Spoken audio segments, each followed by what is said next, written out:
Welcome, everyone, to the Islanders Never Say Die podcast. I'm your host, TJ, and with me here, as always, is our NHL analyst and expert, the grumpy old man. They say there's no shame to his game because he's always the same. That's me. And with us here, too, special guest, friend of the show, distinguished author, Greg Prato, ladies and gentlemen. Greg, how are you? Good. TJ Grumpy, how's it going? What is distinguished Arthur? It's like King Arthur. Is he distinguished? Yeah, like Arthur. You know, like Arthur, the guy that showed up on like PBS when you were like when you put on the TV as a kid. Arthur Grumpy. That's what it is. Distinguished author Grumpy. What was Arthur? He was like was he an anteater or he wasn't an anteater. He was some yellow thing. I don't know. He wasn't yellow. Yes, he was. Pull up a picture of Arthur. He was not yellow. Oh. What about the film called Arthur from 1981 starring Dudley Moore and Liza Minnelli? TJ, isn't that one of your favorite films? Yes, I'd say that that kind of is up there, right up with like The Godfather and stuff like that. That's Scarface, right? Scarface, exactly. It's high up there. It's high up on the list, Grumpy. Here you go. Arthur is yellow, Grumpy, just like I told you. He looks more. It looks kind of brown to me. I don't know. He looks yellow. Whatever the hell he is. What is he? What type of animal is Arthur? I don't Aardvark. Aardvark. That's it. He's an aardvark. Okay. That's it.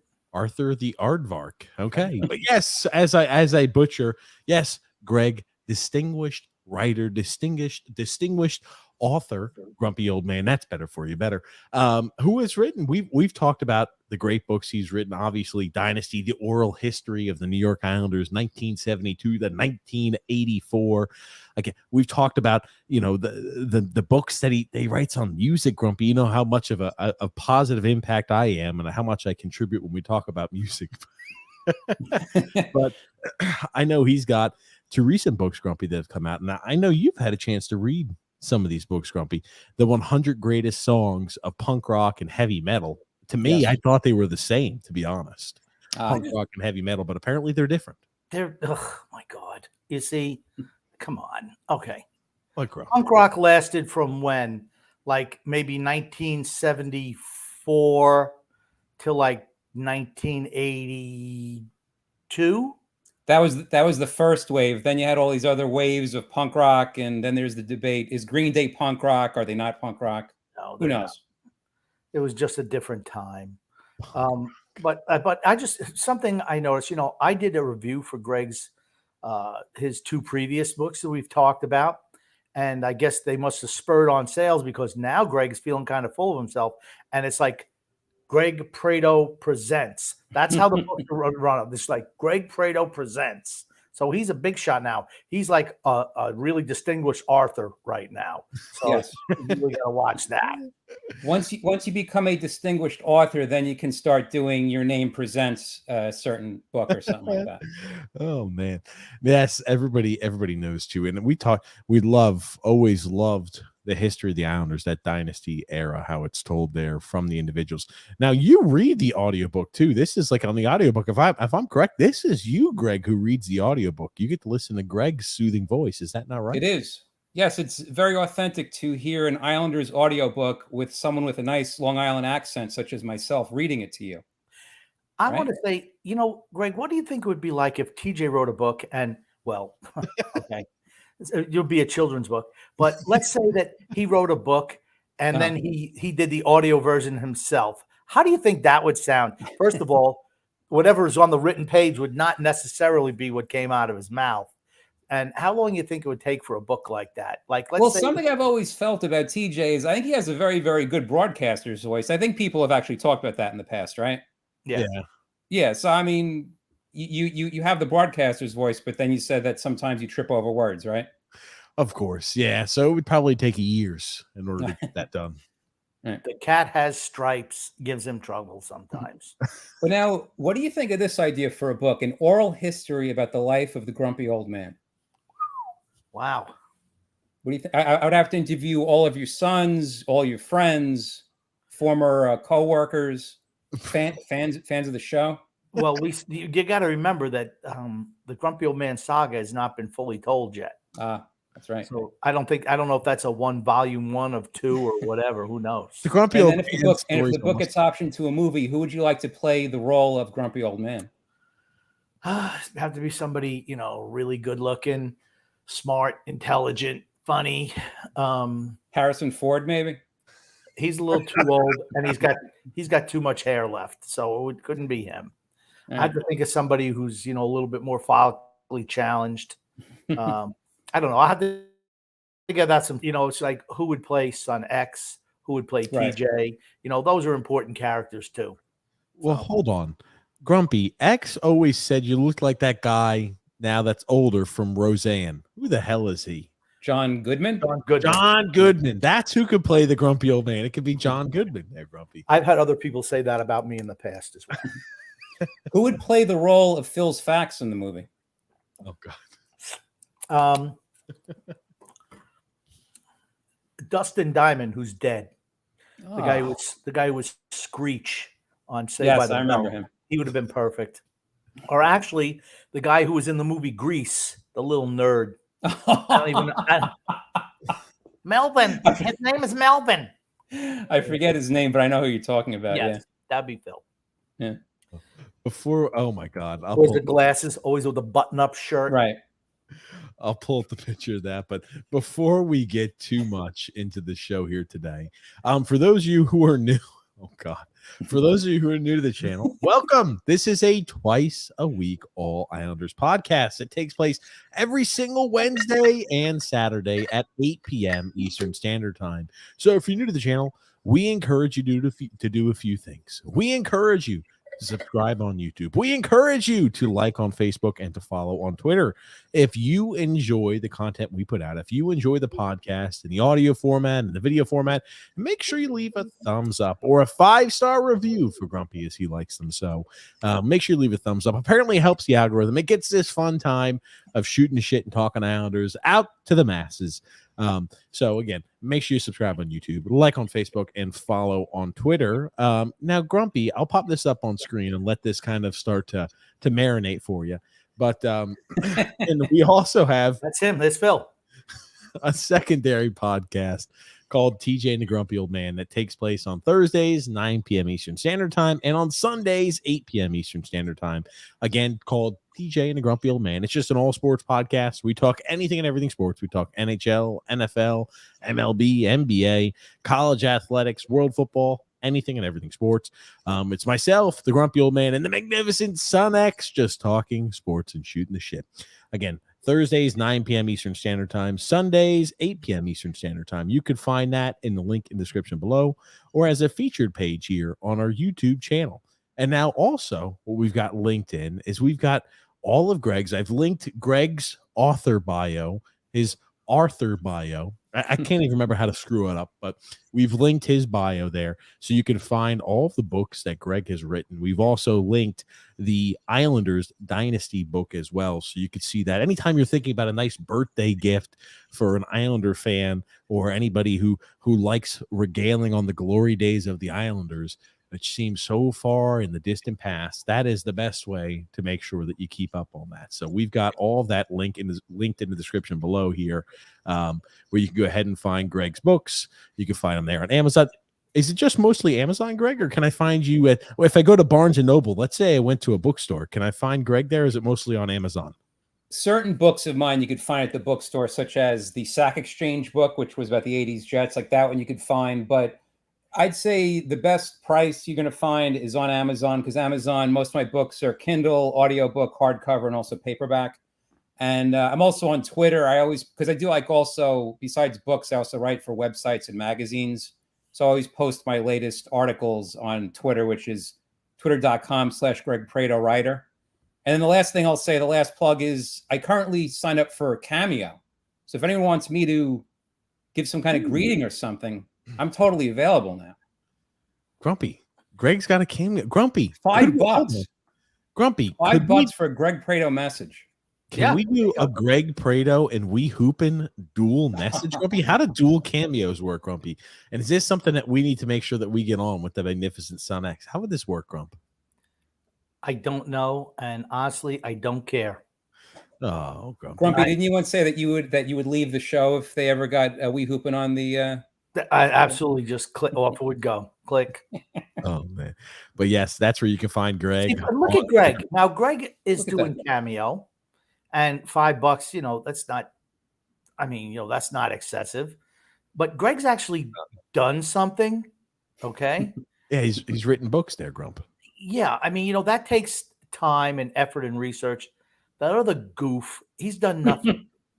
Nothing. He's such a failure. I mean, and I don't know what a clown like that would charge, but I guarantee you it's more than $5. Let me ask you this, Greg. What's the story behind this little logo here? I think I'm going to tell you my thoughts. He was a character who was on the Wild Thornberry show, but he got written out early. That's what it looks like to me. Well, what it is, that was a little thing that someone drew. I write for a website called Song Facts, and for each author, they have an artist draw a little doodle of the person. And the thing I'm wearing on my head is actually a Devo hat, you know, the Devo from Whip It. And I sometimes wear glasses, and I sometimes have a goatee, but currently I have no goatee. Well, there it is. Okay, well, now it's explained, Grumpy. Now I understand. Okay, gotcha. I always wondered what that was there for. TJ, can you name 2 Devo songs? And I said 2 for a reason. Whip It. If I waited, you got one. All right. What did he say? Whip It? Whip It. Yeah. He said it. Well, yeah, that's why I said 2, because we just talked about it, and Greg mentioned Whip It. If we would have waited to the end of the show, TJ would have forgot. But can you think of another one? No. TJ, you probably know the Devo song called "Smells Like Teen Spirit," right? No, that's not them. That's somebody else who sings that song. Right, I couldn't name who sings that song, but I know it's not Devo. That's different time period. That was sung by Tony Bennett. No, it's Green Day or something, or Nirvana. Something. Nirvana. There you go. There you go. It smells like Teen Spirit. Okay. And Tony Bennett just passed away. What? I know, it's sad. A couple weeks ago. Yeah. He was pretty I don't old. know who that is. He's dead. Jesus. He's dead, so you'll never get to meet him. One last point I just want to point out. Every single time I come on, I have like a different hairstyle, I noticed. I don't know why. I was about to say, look at this, Grumpy. He's got his hair. Grumpy, your hair kind of looks like all over the place. All this, you know. I just didn't spray it down. TJ, yours looks like Gumby as usual. I do what I can. And Greg's got the nicest hair on the show. It's not hard to take that title, but it's there. Oh, wait. Something else I'm wearing. There you go. Oh, looky there. Grumpy's Groupies. There you go. What about you, TJ? I'm just wearing some sort of Vineyard Vine shirt. I just pulled it out of the drawer. Loser. Bucky's? Now, I should have been wearing a Bucky's. That would have been nice. But Grumpy, it's better than wearing a Patriots Super Bowl shirt. Okay? Okay, Grumpy? Okay. You know. I associate with champions. You associate with whales. I don't know. Go figure it out. Grumpy. You know, let's talk. Let's get talking to little Islanders. Let's tighten. Now, Greg, we've had quite a slow off season, I'd say, and I'm not sure if you guys have seen the news, at least updating on the Islanders. It looks like the Islanders are bringing back John McClain as their power play coach. Remember how bad and miserable the power play was last year? Yes. And remember all those questions that Lou was asking. And Greg, you may have seen that Lou had some questions to ask at the end of the season, and nothing was set in stone. It looks like John McClain will be back, and that no coaches will get the old boot from this Islanders staff. Now, Greg, I kind of want to get you to weigh in on that. What you think? Yeah, that makes absolutely no sense. Well, first of all, the last time I was on, it was before the season ended. So, I mean, that was just such a horrible, disappointing ending. But you kind of come to expect that now from the Islanders, the inevitable kick to the private parts. You know, so yeah.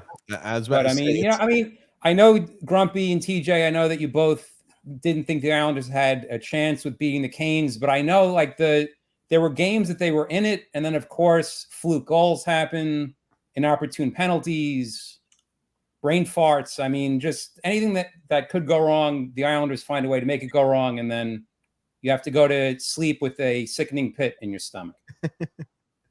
That's just the way it is. Okay, because we don't beat Carolina. Doesn't matter how. Doesn't matter what they do. We don't beat them. Period. End of sentence. End of story. The most disturbing thing about all right, John McClain's coming back. Big whoop-de-doo. Didn't matter. We're not talented enough anyway, so it doesn't really matter. at the end of the day. We have made no changes to this roster from the end of the year. Not one in the coaching staff or players. I think probably Lou's rationale is that this team healthy is a great team, which it is a good team when healthy, but no team ever stays perfectly healthy from the beginning to the end. Yeah. And you saw last year what happened when people started going down, like Wallstrom and also Barzal.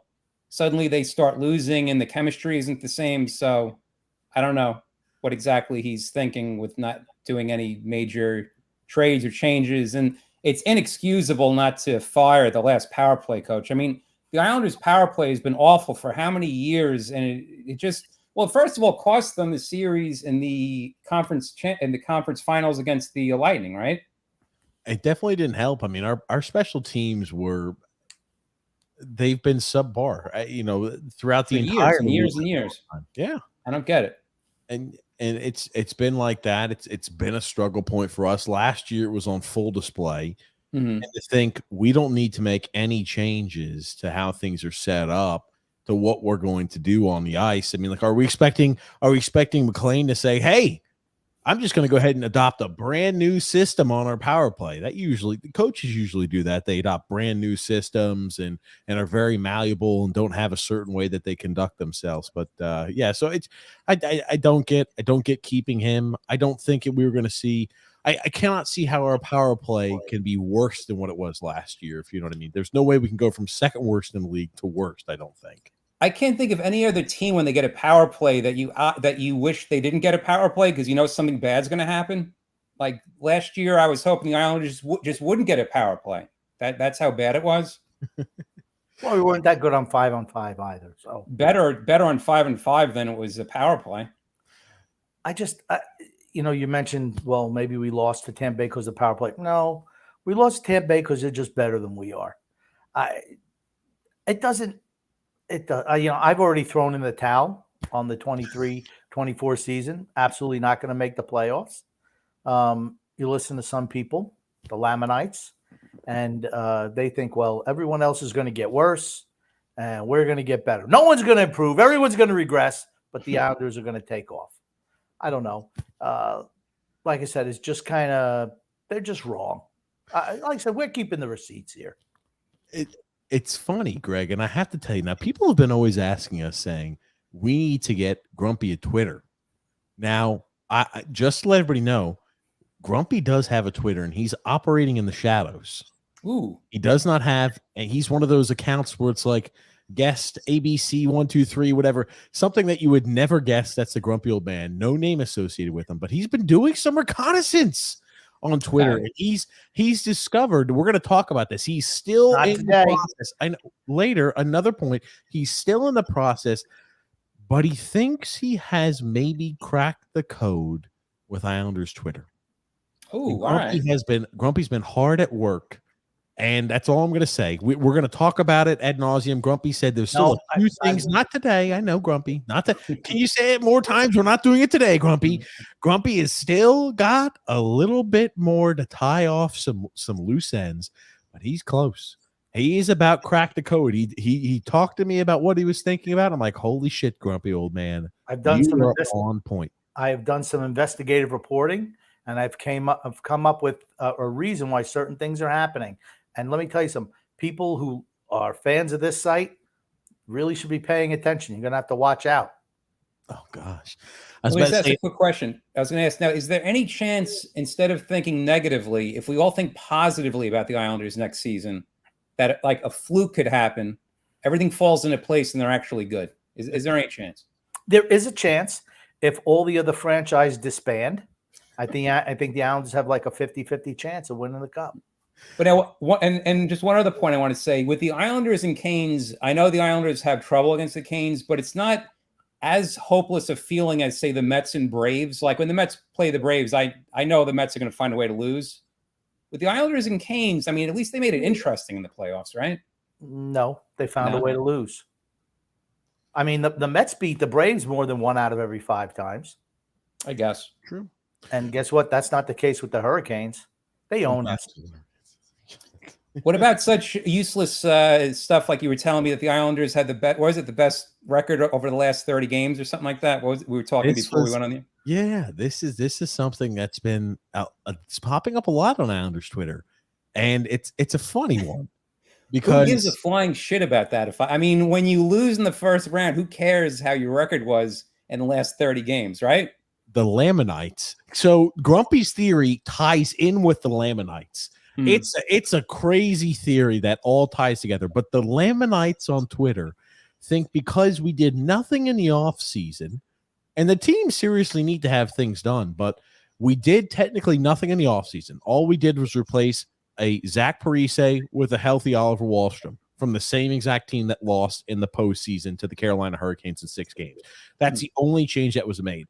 People are saying because we played so well over the last 30 games, us losing to Carolina was just a mere fluke, in that even though Matt Barzal said he was healthy, which we don't think he is, but he swore up and down he was. Right. Why did he play not so many minutes? He must have been hurt, and he was playing injured, and that's what stopped us. If we had a healthy Matt Barzal, we were beating Carolina, and we would have beat then the Devils, and then we would have beat the Florida Panthers, and then we would have beat Vegas and won the because we always beat Vegas. Because we always beat Vegas. And I say, okay, they want to dismiss the fact that we never beat Carolina, but we always beat Vegas. So we're Cup champions. I don't know if you're aware of that, Greg, that we are actually Stanley Cup champions. You want to miss it, and don't say that we're not, because you'll be labeled as a suppressive personality. So just watch your step. I just don't remember what it's like to root for a team that actually wins a championship. The last one was 1986 with the Mets for me. See, that's why people should get Greg's book, because all the Lamanites, the Islander book. What's the name of the book again? TJ, put it up. It's called Dynasty. Dynasty. There it is. Looky there. He's got the hard oral history of the New York Islanders. There you go. This had amongst the last interviews ever with like Al Arbor, Bill Torrey, Clark Gillies, some people that are sadly no longer with us. And that's exactly what that I wanted up. This one here, so people know where to get it from. People like the Lamanites, they think, getting to the semifinals and getting beat by a better team, these are like glory days. No, if you actually read a book like this, or even the Kindle version where Greg gets to read to you, you would actually appreciate what it's like and know what it's like to be a fan of a winning franchise. Okay, because that's not the case today. We are a middle-of-the-road, treadmill to mediocrity team. That's what we are. If they read this, they're going to say, what is this? You mean teams can actually win? You mean just being like second losers and not qualifying for the playoffs or getting beat in the first round of playoffs? I thought that was as great as it could be. No, it's not the case, people. And here's the thing. Maybe they will become enlightened and come on over to our side. Yes, I was about to say, when you can remember what the goal is. The goal is, after you come off of such a shitty time period for the franchise, the goal is not just to make the postseason every year. You remember when you take a flip back through the annals of the Islanders franchise, you're able to see, oh wow, this is how you go from a team that's not winning cups, a team that maybe has chance that's close to being a real contender, winning Stanley Cups. This is the process. These are the individuals who are talking about the process and how they established one of the greatest dynasties in all of hockey.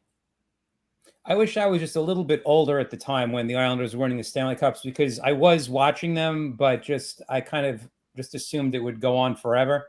I wish I could have savored it a little bit more, especially since they've stunk so badly ever since then. Well, that's the whole thing. I was certainly old enough to remember everything from those cup runs. And you never think it's going to end when you're that good. If you're an Islander fan now, do you think the mediocrity is ever going to end? I don't. I always hope that like one year there's going to be like a pleasant surprise, like with to skip sports with the first 2 years with Rex Ryan and the Jets. They just came out of nowhere and were good for those 2 years. I always hold out hope with that, but it never seems to happen. And they were just good enough to not be good enough. And that's the other thing about the Islanders this year. They were lucky to even get in the playoffs. If they lost the last game or more, just 1 or 2 more games, they wouldn't even be in the playoffs. So then the season would have been a complete failure. It's okay. We still would have been Stanley Cup champions in the eyes of the Lamanites. Doesn't matter. TJ, I'd like you to read, before we go too much further, the second comment. First one from Rick Roma, please. It's for you. Oh, yeah. No, we'll read that in a second. He's got a birthday wish, Grumpy. We'll wait to read that one. I saw that. I chuckled at that birthday wish earlier, but yes. Okay. That'll be a good one. But yeah, it's hard to think that such a distinguished franchise many years ago fell on such hard times, and now the fan base that was so accustomed to winning and accustomed to being a perennial a cup contender now celebrates over the chance maybe to make the postseason. Oh, that's what we should be excited. There's a lot of excitement on Long Island. Our team made no changes in the offseason. We lost in the first round of the playoffs. Our players got older, but hey, we can make the postseason. Hey, didn't you see? We had Patrice Bergeron retired from Boston. Boston's getting worse around us, guys. We can pass Boston up in the standings, and they're not going to make the postseason. It means maybe we're going to finish higher in the end of the standings. Isn't that right, guys? Okay. True, Bergeron retired. We were expecting that. I don't know what, like they have wins above replacement. I don't know what Bergeron's were. But, good. But here's the thing. They could be 15 games worse than they were last year, and they'd still make the playoffs. I mean, just think about that. And here's the thing, would it surprise me if they were 15 games worse than last year? No, it would not. It would still give them, I think, like 104 or 106 points. You think the Islanders are getting that many points? They're not. I'm just happy the Penguins are stupid enough to sign that awful goalie again. Tristan Jarry, yeah. Yes. I still think Pittsburgh's making the playoffs this year. I don't know what that Grumpy, that goalie last year he sucks. The worst goaltending like I've ever seen. I take that back. The worst goaltending I've ever seen was Hextall in the 1994 playoffs. Yeah. That was by far the worst goaltending I've ever seen. He was still under contract to Philadelphia, even though he's wearing an Islander uniform at that time. Awful. The worst. Oh, the lowest. They're bad, but it's like you're seeing the Lamanites are trying to find any reason to be excited about the season. Now, here's the thing.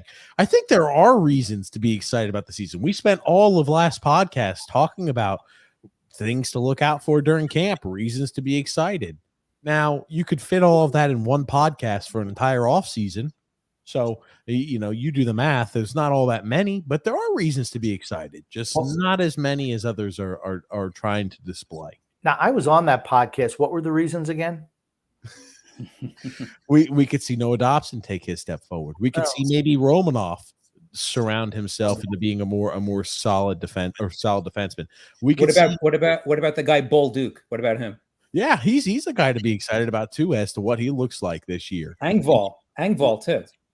Yeah. Now we didn't include him. We did include Wallstrom, seeing what Wallstrom could do a full year with Matt Barzal and Bo Horvat. He always gets hurt though. So what's to say he's not going to be hurt this year again? I don't know. If he gets hurt again, I'm willing to chalk him up as a bust. But I still have maybe a sliver of hope that maybe he'll pan out. Okay. TJ, who do you think is sturdier, Wallstrom or Mekhi Becton? That's Mekhi Becton. Oh, you have to agree. Mekhi Becton, he's ready to make a hell of a year. He's ready to have a hell of a year for the Jets this year, Grumpy. Big year. I hope so, but don't we have training camp film of Mekhi Becton? No, we don't, Grumpy. It's been lost forever. Sorry, Grumpy. We've lost McDonald's footage of him. Wait, so now just to jump back to something before, I don't think we've fully explored. Grumpy, did you check out my latest two books or two Kindle books? The 100 Greatest Songs of Punk Rock. The 100 Greatest Songs of Heavy Metal. Two totally different things. $2.99 each. A bargain, right? Absolutely. But I don't know if I'd want to listen to Greg too much. I'd rather get the paperback version myself. No, they're Kindle. They're Kindle versions. Kindle. They're this is a Kindle only. Kindle only. That's right. I'm sorry. Here's the thing. I got a copy of them, and I just put them on here. It's like, yeah, I guess it is a Kindle. I guess it is. Do you know what a Kindle is, Grumpy? Yeah, I know what it is. All right. You don't got to try to make me feel bad. I got it. There you go. There it is, Grumpy. And look, Okay, look I at don't those. buy many books, but if I'm shopping for a book, you can't get a book that cheap unless you're like a Goodwill, and the book's had like a million years worth of wear and tear on it. It's missing a few pages, so That's you know, right. I was And about also to with these 2 books, I constructed Spotify playlists for each in the book. It's a link you click on, and you can listen to Yes. all the songs in there. Yes.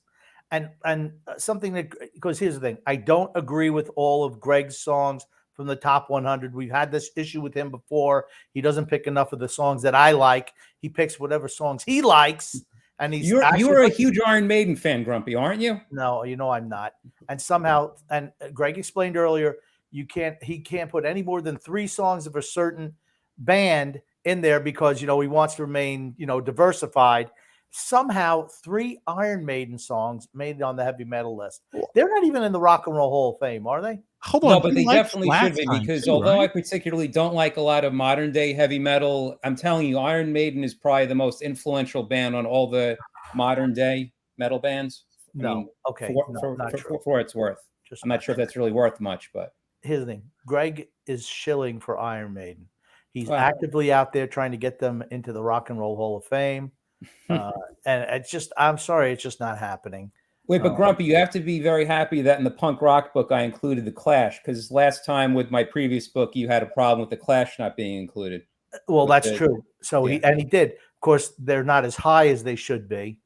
I think there was one in the top 10, wasn't it? I think it was number 11, I believe it was. All right. I think it was London Calling, but they had there's a lot of other good here.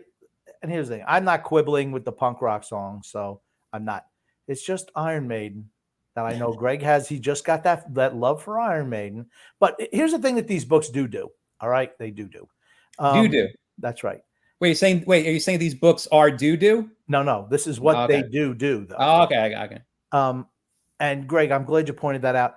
The fact that you can link to the actual song when you're on the computer or your Kindle or whatever device you have, and you just beep, beep, and you get to listen to it. So say, oh, let's listen if Greg's description of the song and what he's talking about. Let's see if it matches. Let's see if the song's any good.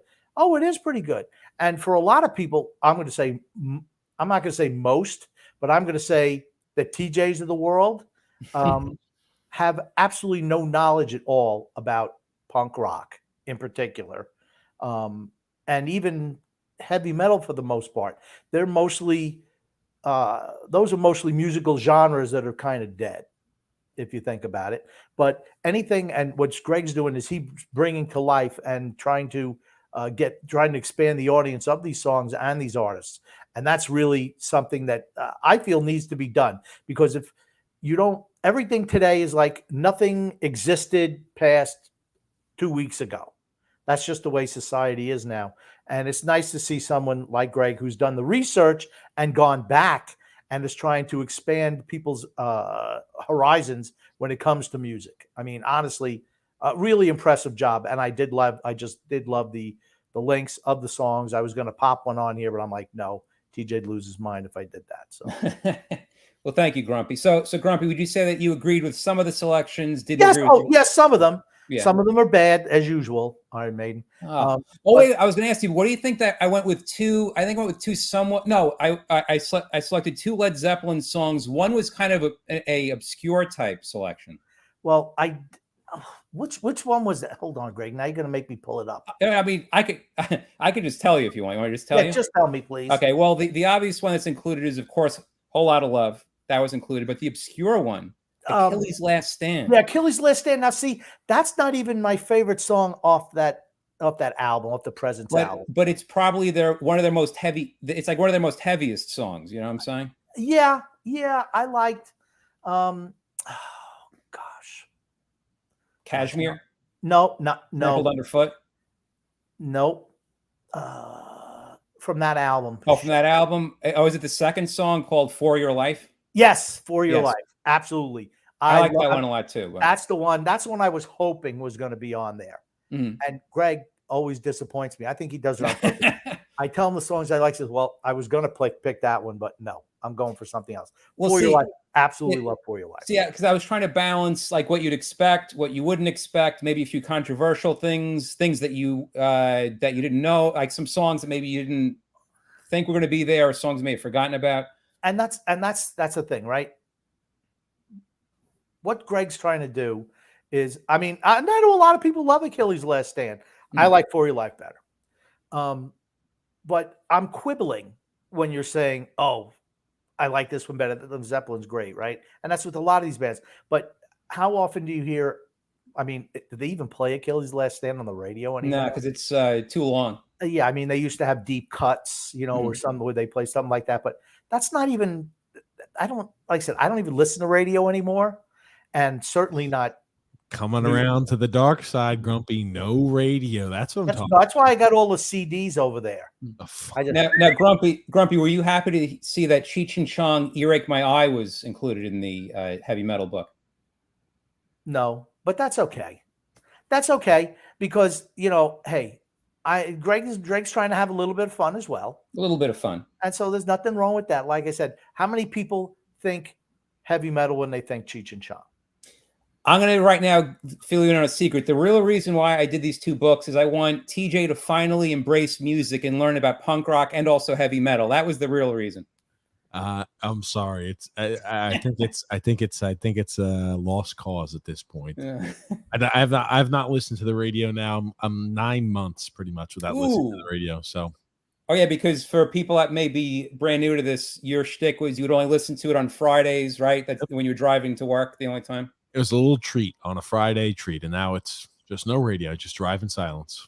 Was it talk radio, or would it be actual like songs that you'd be songs? I couldn't even tell you what the hell the name of the station was or what they're playing. It's been so long since I last listened, but okay, yeah, it's all gone. No more radio, no more listening. Why? Like what exactly made you decide to forget about the radio? It's just nice to kind of drive in silence. How often do we get silence in life where I'm like, I'm just driving in silence? I think the real reason, Greg, is that he doesn't know how to program the channels for where he lives now. So they have the old Charlotte channels on there, and it's a tss, so that's all he gets. No. One day, maybe, TJ. Who knows? Maybe one day you wake up and you'll say, you know what? I really want to listen to some rock and roll music, and you'll suddenly listen to music. He's been to Bruce Springsteen concerts, and he's like, oh, I want to go.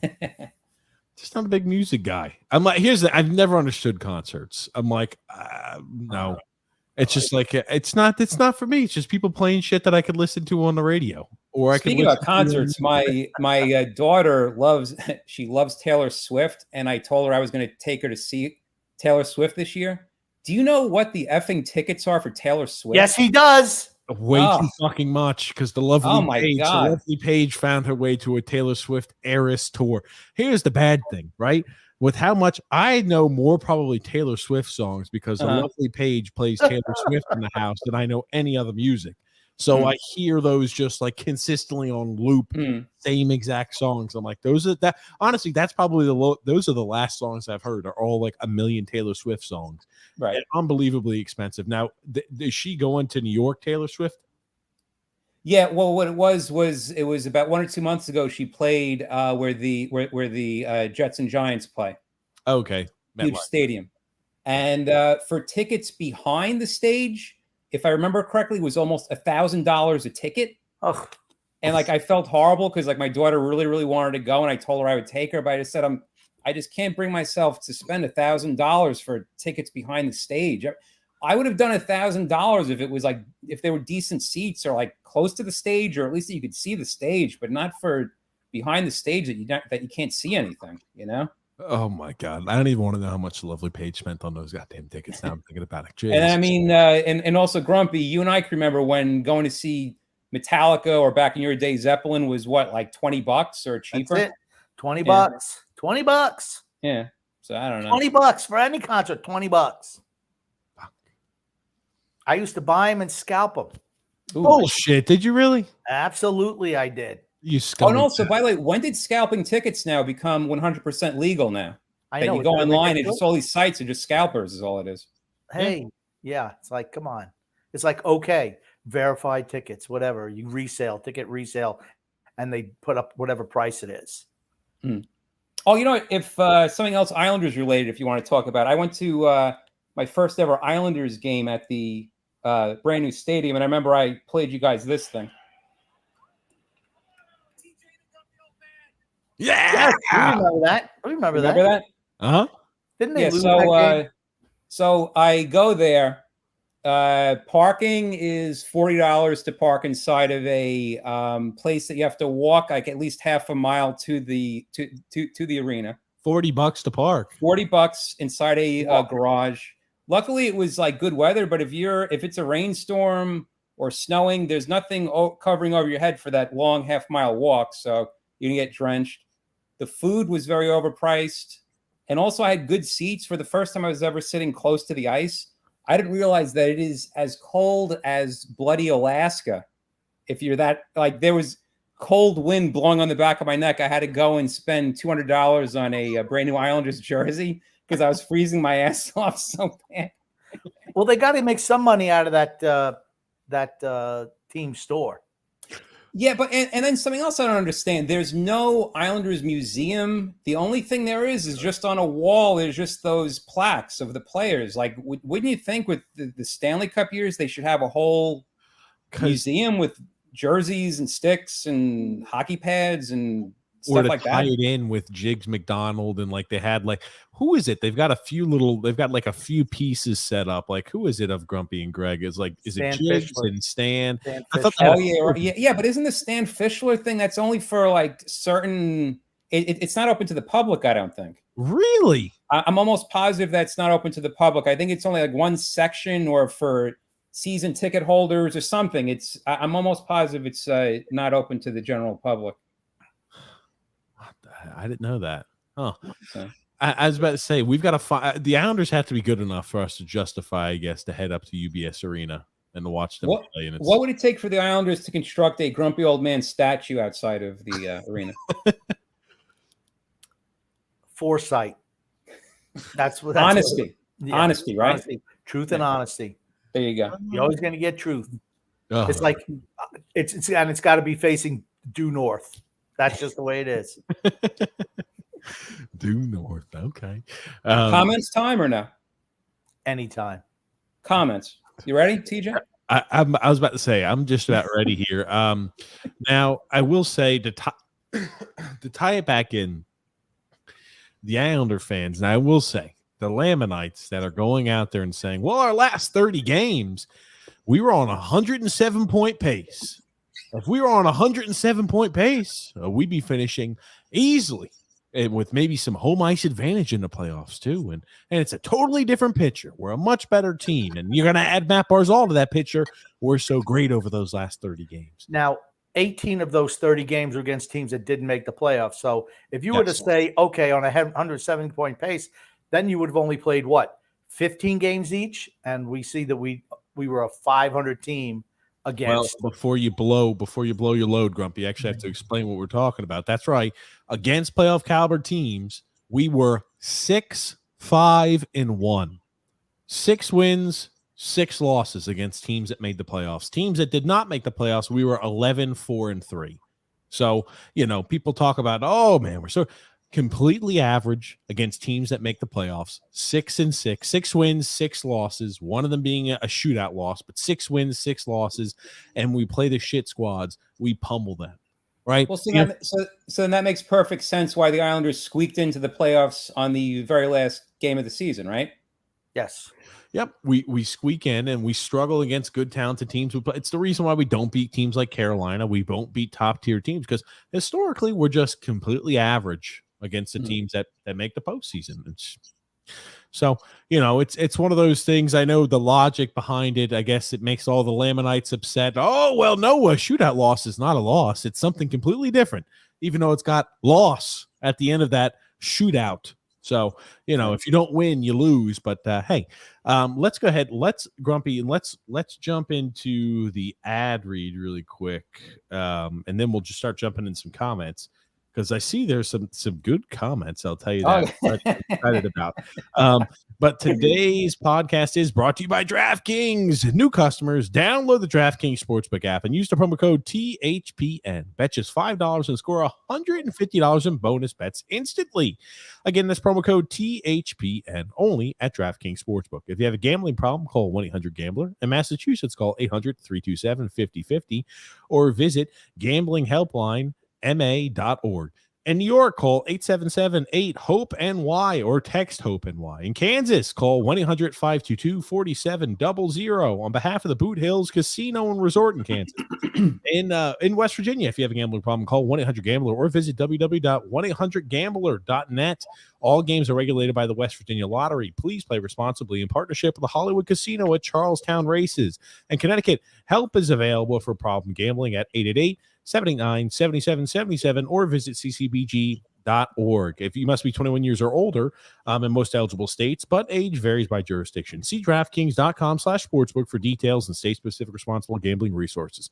Bonus bets expire 7 days after issuance. One bonus bet or one bonus one boost, per eligible game. Opt-in is required. You must have a maximum bet of $50. 10 plus leg is required for 100% boost. Eligibility, wagering, and deposit restrictions apply. Terms and conditions at sportsbook.draftkings.com/baseball terms. It's funny. You started that off so good. Then you were rapid fire reading. And then, of course, you stumbled at the 3/4 pole and cost yourself a shot to win the race. And you kind of got it back at the end. I had to cough, but it is what it's. Drew said, "Yo, what's up, TJ and the crew? I sent you something for Greg to see." Ooh, all right. I like the sound of that. Grumpy, there's a comment for you to read here. Actually, it says it's a question for TJ.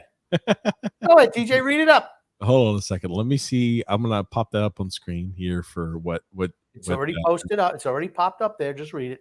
I'm okay. Again, like when I'm trying to pull up somebody's tweeted at us, I don't have that page open, Grumpy. Jesus. So this is what Drew sent us. It says, "Dumb Islander fans, when the new general manager does this first press conference after Lou left this organization in shambles." I know the video. I know there's going to be some yelling and screaming, but let's see. So I'll just shut the fuck up. I'll just shut the fuck up for good now, huh? Now you fucking want that? Yeah? We are fucking over, you fucking dumbass. I hope that you choke on a piece of concrete and literally go to hell. I will see you in fucking hell, you fucking asshole, you fucking liar, you fucking manipulator, you goddamn wish you would have played your cards right with me. Fucking asshole! I think that the gentleman was being very reasonable, and I think that she sounded a little unhinged, grumpy old man. What you said? No, I think actually that I think her relationship sounds like it's a little bit on some rocky terms right now. But I think they're back together and they're married and have 2 children and have a miserable marriage. You look at the people around her; they were kind of stunned with her response. Actually, I'm just going to say one thing. Just looking at the person filming this, I wonder if that's Son X doing the filming. Why would you think that's Son X, Grumpy? I was just thinking about the plate video. The freaking you keep dropping the plate video, Grumpy, but we never show it, Grumpy. You keep just dropping like we're gonna show the plate video, but we still don't. And you know whose fault that is, Grumpy? It's the warden's fault. It's the warden's fault. That's right. That's right. Rick Roma says, TJ, can you please wish my friend Dashtila Thago Oseneni a happy birthday? She really loves the podcast and it means a lot to her. Thank you. Well, happy birthday, Dashtila. I hope you've got a great birthday. Throwing a whole bunch of not Dashtila. It's just not. Should we all sing right now happy birthday to Dashtila Thago Oseneni? I would just call her Dash. Day to you. Happy birthday to you. Happy birthday, dear Dashtila. Happy birthday to you. I can barely pronounce names like Greg, Arthur. I'd have to abbreviate it to like D, or I'd have to she'd have to have a nickname. Somebody would have to have a nickname. If I can't Dash? How about Dash? Hey. If she like a nickname, just a nickname, something as you could see by last names, how I just do Mikey D and Rick R. I have to abbreviate to one letter because as soon as we start getting too complicated, it's not going to happen. But I was going to say, if they schmuck like me can be on a thing like Cameo, you guys should be on Cameo, and you could at least like make some money off of doing little goofy greetings for birthdays and stuff like that. That's true. Right? We You should. You know what that would You take? should look into that. Yeah, it's what I say. You know what that would take? More work on my side. The old man to screw shit up, and then it come to me. Okay, Greg is my witness here. Greg was looking. We were looking for some old pictures of the grumpy old man who said at his house he didn't have any old pictures of himself. What do you make it sound like? I got boxes of pictures sitting down next to me. I don't. Well, yes, you do. You do. No, I don't. I found it very hard to believe that you don't have any framed pictures of you when you're younger or like your children when they not really. My children, yes, but not me. We've got a picture. Come on, We've got a picture of the younger years that Grumpy had sent. Now, Grumpy sent me multiple pictures. Now, this picture he sent us, this is myself and Son X many years ago. But I take it that's TJ. You're on the right? I'm the bigger one. Yeah. Okay.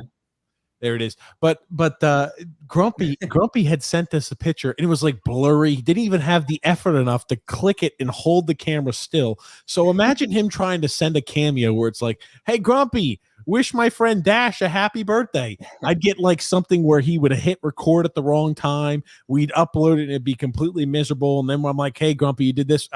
It would be more work for me. And actually, Grumpy would be barely getting by. That would be part of the appeal. See, that's what you don't understand. Grumpy fucking shit up. But TJ, like what you would do is you would just like FaceTime Grumpy, or you would do a Zoom thing with Grumpy. You just record it, and then that's the cameo video. Yeah. Stop trying to make it. You know what? A typical millennial trying to blame somebody else for your failures. Wait a second. Wait. Can we have a survey where you have the people voting if you guys should go on Cameo or you should not go on Cameo? Oh gosh, I guess do it. Come on. Oh man, Grumpy. It's gonna require I mean, Grumpy, shouldn't he do it? What do you think? Absolutely should. Do it. Come on, TJ, do it. I'll read the comments because there you go. Good. Once again, this is a 4-liner, so we want to get out of here before midnight. Rick Roma says Lamoriello physically positioned himself in a chair at the base of the employee elevator of the arena so that he could watch these individuals pass by with their boxes of personal belongings in order to leave the building directly after they were fired and to laugh as they passed by as to take credit for their firing, reads one portion of the lawsuit. Now, I didn't realize that there was a lawsuit against, I guess, the Devils. I don't know Lamoriello and the Devils. I don't know anything like that. But I'm going to say one thing. I think they're kind of reaching a little bit. I don't think he actually physically laughed at them. I'm sure he did. It's like that old man laugh. It was like that type of shit. You know exactly the laugh I'm talking about. It's like Grandpa's laugh. That's exactly that type of shit. But you know what? I'm going to say he probably didn't laugh. He says, and to laugh as they pass by. I don't know if he actually laughed. Maybe they thought that he smirked. It's tough to say unless you have video evidence that he was actually laughing. Do you not think he's capable of laughing? Is that why, Grump? I think he's got a sadistic mean streak to him, without a doubt. But can you really? But the thing is, can you really sue someone just for like laughing at them? I don't think you can. Yeah, I don't think you can. Now, does it make him an asshole for sitting at the employee elevator to see everybody walk off? Absolutely, it does. I don't know if there's anything criminal about that, though. I'm saying it. You can just say, I like hanging out with the employees. I like hanging out with the people by the elevator. Yeah, the more and more you find out about Lou Lamoriello and I find out about Lou Lamoriello, the less and less I like him. That's for certain. Fredo's his kid. That's number one thing wrong with them. Michael Watt says, what do you think of the new owner, John Collins? Succession plan for Lou? I don't think he has anything to do with anything. He's a minority owner. Yes. Nothing at all. I've got that posted up. Should Grumpy create a cameo? Mikey D says, Phil Sachs is building a Twitter army. Mike Dangle, who was on the show, and this guy, Matt, all spew the same craziness we talk about all the time. Mike said if we got Nylander, we'd be a cup favorite. Okay, fine. What would it take to get Nylander on this team? Probably. Did they even talk about it? Did they even talk about it? Or did they just say, yeah, let's get Nylander, William Nylander? They say that he's going to come via free agency at the end of the year. They're just so full of shit that it's pathetic. We have nothing that Toronto wants. Nothing. And here'd be their trade demand. We're going to give you Anders Lee and JG Pajot and Oliver Wahlstrom for William Nylander. Why would Toronto do that? It's not happening. We can give him a whole bunch of grit. Well, Anders Lee has the perfect frowny face, Grumpy. I've never seen somebody as disappointed as he is, and he's got great heart. They can get the Anders Lee and John Tavares line back together, Grumpy. Maybe they could sign P.A. Parento out of retirement. It'll be all good. They're delusional. They're delusional. They could have, if they had kept all their ammunition, they could have taken a run at him, but they didn't. They keep on pissing away year after year. So they have nothing that anyone wants. I can't think of a team with less desirable assets than the New York Islanders. Where something's worth something. Matt Barzal's a great player, but with his contract, how many teams can afford to trade for a guy who makes over $9 million a year? Who doesn't, as a forward, who doesn't even really average a point a game. And hasn't, in my opinion, I'm a big Matt Barzal fan, hasn't proved himself to be a great player. He hasn't. Would you say the Islanders have more to offer than, say, the Phoenix Coyotes do? No. I think Phoenix has a lot of young players to be optimistic about, where we don't have any of that. Yes, that's what makes them appealing. They have guys on entry-level deals. They have, Clayton Keller is certainly worth more than anybody on the Islanders. All their young guys that they've drafted the last couple of years, they have more appeal than anyone on the Islanders. We have nothing that anyone wants. Nothing. Did the Phoenix Coyotes ever even make the playoffs? I have no memory of them ever even going anywhere or even making the playoffs. Did they ever even make the playoffs? They've made the playoffs. I can't. They have? Okay. But they've made it once. I think when they were Arizona. Oh, okay. Oh yeah, back. Shane Dome. Maybe they made it back in the Shane Dome. They made it. They made it a few times. Yeah, they made it a couple times. But they're not. Hey, they are what they are. Would I rather be Arizona or the Islanders? That's tough. We have the goaltender, but we have no future on this team. If they were run by someone other than who's running them, I'd rather be Arizona. They're loaded with draft picks the next couple of years. Loaded. I was about to say, you look at who they've selected as of recent, like Dylan Gunther. He's young. He's played well. Logan Cooley will be up there with the team with them next year. Connor Gecky. You got Dmitry Simashev. You have a lot of those young players that they've got high hopes for. There's no one in the Islanders that could say, hey, I can't wait to see player X from the minors. Matthew Maggio, Grumpy. Last year was William DeFore. 2 years ago was Samuel Bolduc. Then it was, only Phil's Fax was saying Simon Holmstrom. Only. I was going to say, this is the year that you become a believer in Simon Holmstrom, Grumpy, right? I believe he's the worst player on our team. Oh, Grumpy. He's horrible. He's nothing. He has the thing. He has no trade value either. None. No value at all. Ranked 32nd in the NHL pipelines.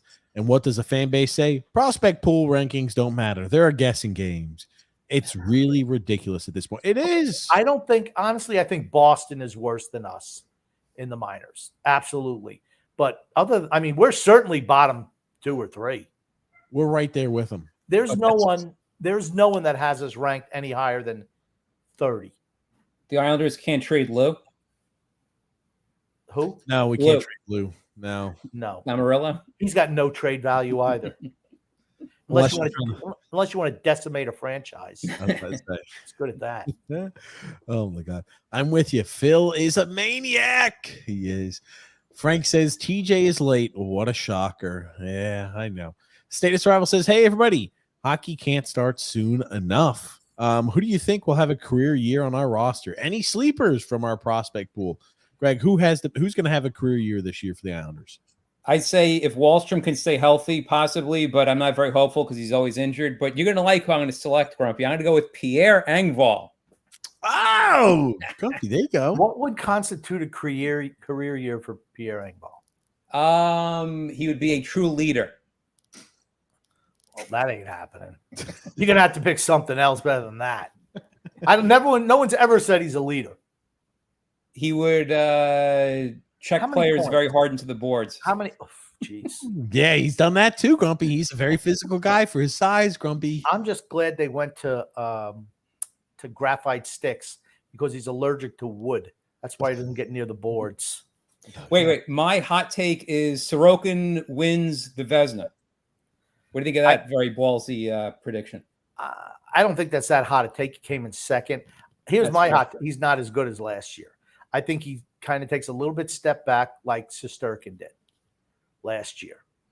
Maybe he only posted the numbers- 917 save percentage or something, which is still really damn good. But Yeah, I mean, he was still great for the Rangers, but he wasn't ungodly like he was the year before. What about the video of those guys pushing the car, though? That doesn't give you a lot of confidence how Sorokin's going to be this next year? No, not he's out there. He's out there with Eddie Hall pushing cars. Grumpy old Pushing man. cars, yeah. just stop pucks. John Smith said, "I cannot wait to be pissed at this team next year." It's coming. It's coming. Oh, man. I don't see how, honestly, I don't understand how anyone who has a fully functioning brain could think that this team has done things to get better for next year, because they haven't. Hey, this is the best. team. It's the best lineup that we've ever seen out there on opening night for the New York Islanders. I feel like I've heard that from certain Lamanites for the last 3 years in a row. Oh, this is the best lineup we've ever put out there. You still don't have a first line left wing. Don't have one. Grumpy, come on. We're going to have Simon Holmstrom. Come on, Grump. Don't have a second line left wing. That's where they're putting Pierre Engvall. You don't have a third line left wing because there's just not one there right now. Grumpy, goon. Grumpy, can only real men solve the Rubik's Cube? And women as well. Real women can too. Goon is, I think, very misogynistic there, because leaving women out is just a big no-no. It's true. You should include them in all those things. You should. What do you think, Goon? Or what do you think, Greg? You think only real individuals? I've always wanted to be able to solve a Rubik's Cube. I've never solved one. All you need to do is pull the stickers off and just put them on the other things. Put them on. Or I remember when I was younger. I don't know if they've fixed this, but you would be able to pick one like little part of it out, and then you could just take it all apart and just put it back together. Some people are really freaking good at it, though. It's like a combination. You spin it certain ways every time, Yes. and it automatically goes back the way it should. I heard a rumor that Sun X is a master at the Rubik's Cube. Is that true? What did you say? You heard a rumor? Yeah. It's absolutely a rumor. State of survival here, Grump. TJ, you can go on your routine pee break and let Grumpy catch up with the comments. You're way too slow. Oh, man. Dave Johnson says here, Islanders never make moves, playoffs. Oh, I like it, Dave. James C said, do you think that Lane actually has say so if McLean was to stay or not? No freaking way. That's what I want to touch on earlier also. No changes to the roster. None, zero, not on nothing, no one. And no changes to the coaching staff. To a team that just squeaked into the playoffs after not making it the year before. They're a year older. And they got beaten by a team that was really banged up in the Carolina Hurricanes. That should have been a 5-game series. Sorokin The last episode, I was going to say the last episode, someone said something funny. They called it the Islanders' powerless play. Yes. I thought that really summed it up well. I mean, the power play has been awful how many years has their power play been awful and they just do nothing to fix it? Well, I don't get it. If you listen to Phil's facts and his group of merry Lamanites, the laundry ladies, I call them, and that's a description of, whoever wears the Islanders laundry, they're great. Everybody else sucks. Everyone else going to regress. If you listen to him 2 years ago, our power play was like 16th in the league. Every other year, it's been like 24, 25, 23. It was 13. 31, 31. So they're saying, well, it's going to be good like that again. Well, no, because that's the thing that every other year, if every single year you're in the mid to late 20s or 30, because I don't think it'll be 30 again or 31 again, and then 1 year is 13, those are called discrete events. It's the norm. The norm is we're a team in the mid 20s. That's where we are. I'd like That's to where call our them talent anomalies. dictates. Anomalies, Grumpy, is what I'd like to say. They're anomalies when you go ahead and you outperform the Well, expectation. like I said, in my former business, they call them discrete events. They just See, that's why at least I give the New York Jets credit that this last offseason they went out and they clearly have improved the team, whereas the Islanders, the Jets saw they needed help with quarterback. They went out and got a very good quarterback. The Islanders with the power play has stunk for 10, 20 years, and they still don't do anything to really address it or make any big changes. It's a talent issue. Hmm. And just to let you know, tomorrow on the TJ and the Grumpy Old Man show, we're going to be talking about our pal Aaron Rodgers, who this year signed renegotiated his contract. Instead of, he had like $110 million coming his way next 2 years, took a pay cut down to $75 million for 2 years. Well, what I was about to say too. What a guy! I think the Jets, they probably shouldn't have gotten Aaron Rodgers. They probably just should have rolled out the same team, and Zach Wilson's going to get all the players on their team were going to get better. They didn't need to bring in Aaron Rodgers. Man, we believe in the core of the group. They got a lot of young players. Sauce Gardner was getting better. Garrett Wilson, you don't need to bring anybody in on the outside to make your team better. I mean, come on, Super Bowl bound. What's the saying? If you're I was going to say, getting back to the Islanders' power play, do you think that Coach Tommy Baffy could maybe fix the Islanders' power play? No. It's even too big of a task for Coach Tommy B to fix. It's a talent issue. It's a talent issue. It just is. Just not good enough. Blow up the whole team. Blow it all up. Grumpy Fred D. I'll never forget seeing the Islanders back in 1989 with my pals Chris Dalton and Ramesh Flanagan. Nice. Well, that's the thing about the Islanders. If you go to games, you have memories that last forever, right? That's right. Mm-hmm. Absolutely. And then you got here Drew saying, Grumpy, your attire isn't fitting the show's mold tonight. That's true, but I wanted to feel like a champion today. Oh, there it is. Oh, wait, hold on a second. Something we talked about before. Should we discuss how we could improve the Islanders Never Say Die logo? Should we talk about that now or wait for a little while? It's never going to get improved. There's a slight little fix. It's so small. And I mentioned it to TJ when it first came out. Oh, that's what we should do. Man, Grumpy, here's the thing, right? The people who set up that and created, they paid the podcast network paid to have that done like 4 years ago or 3. I don't even remember how long the hell we've been doing it with them, but they paid to create it for us. They paid somebody, and through that, the person they paid, I'm sure, still does not have the file. They're not going to say, "Hey, 3 years later, can you go ahead and change that orange tape on the stick, on the blade? Can you go ahead and make that white?" That's that. Other than that, it's perfect. But it's got nice defeatist attitude. TJ, you know what? I'm actually going to do you a solid since I'm a very big fan of the show. I know a little bit of Photoshop. If you send me a JPEG of it, I could maybe try to fix that for you. Seriously. Look at that. Ooh, Look at that. Problem solved. There it is. Try to solve our problem, Grump. There you go. Yeah, because I agree with Grumpy. That would make a great shirt. That really would. Absolutely. I've been trying to get that shirt. Go ahead, Grumpy. What were you going to say? Go ahead. I've been trying to get that shirt made since the first shirts came out. And now, TJ, he's a tyrant. TJ, now this is the question I have about this shirt here that I'm wearing. I don't really quite understand the back graphic of this shirt, where it's like people in a van or something like that. It's the groupies. So the groupies. Oh, okay. So they're the Grumpy's groupies. They're all getting ready to pile it in.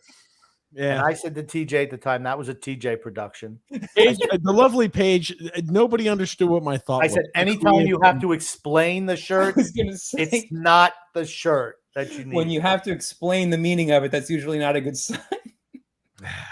Maybe there should have been like a little tag on the shirt to explain what it means. Perhaps.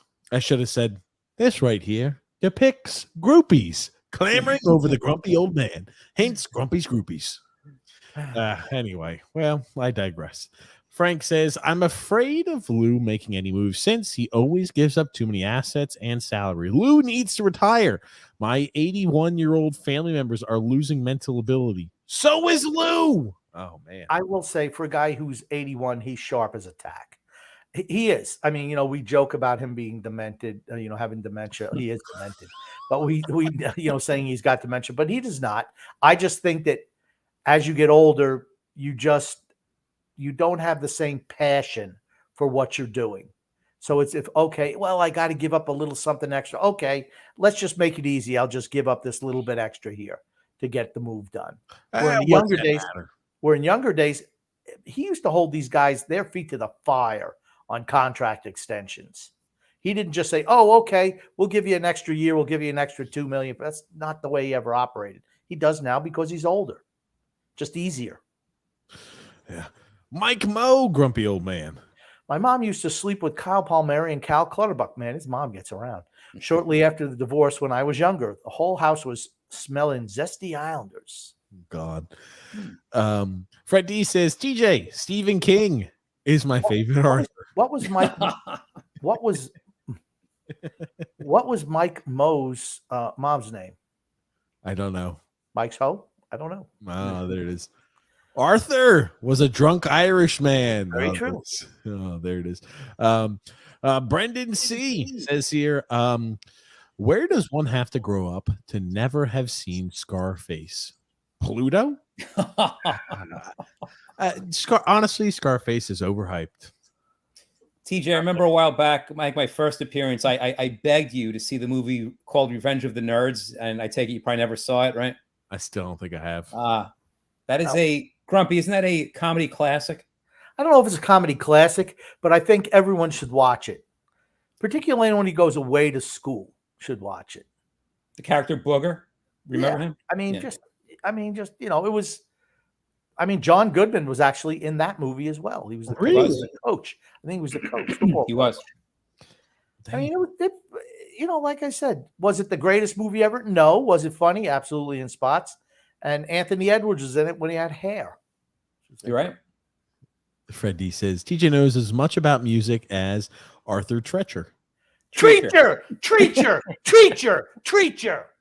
I don't know who Arthur Treacher is, Grumpy. He used to make fish and chips. Actually, there used to be something called Arthur Treacher's Fish and Chips. It was a Long Island restaurant chain. Yeah, that's it. Chain like Captain D's isn't sure, fast food. I don't know how Captain D's fried fish they sell. And he was an actor. He was a British actor who played a lot of roles, played like a lot of butlers and stuff like that. And it was Arthur Treacher's Fish and Chips. Grumpy, you know what I think I could go for? I'm motivated. Maybe I can go for some Captain D's tonight, Grumpy. Oh, wouldn't that be good? Grumpy, you like seafood, don't you? No. Like putting some mayo on it? No. Horseradish sauce or something? Go to the next comment. Your comedy falls flat every time. Oh, Grumpy. Not sometimes, every time. I know it bugs you. That's what I'm doing. I'm not doing it for comedy. Nick D, grumpy old man. Greg, TJ, Grumpy, how you guys doing tonight? TJ, doing good.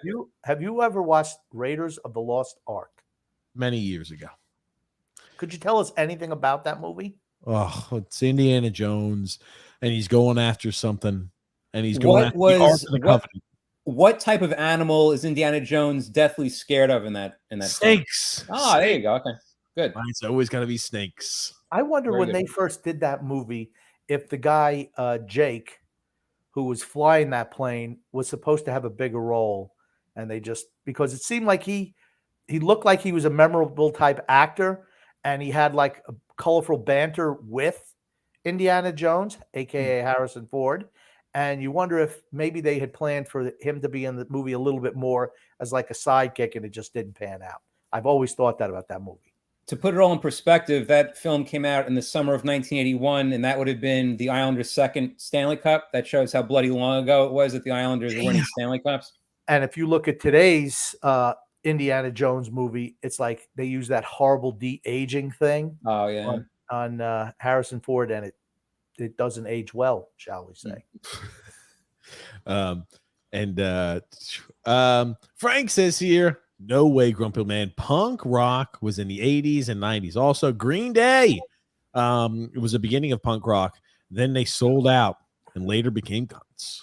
All right. I'm going to say that Green Day was punk light. That's what I'll say they were. Punk light. Punk rock bands were just violent.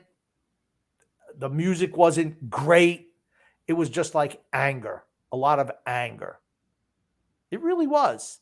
And just that's just the way it was. I never felt that about Green Day. I know they called them punk rock, but I never thought Green Day was punk. They were punk light for a little bit of time.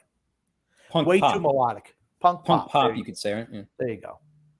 Sure, I agree. Yeah, okay. David Donald says here, TJ's choice of music is the yodel. Oh man, You know what a yodel is, TJ? yeah, it's the little it's a little food. No, dude. No. A Are you talking about- yodel. Oh, are you talking about the one where they get up on there like the Swiss people yodel from the mountaintops? Huh? Okay. I was once in a 6th grade production of Heidi.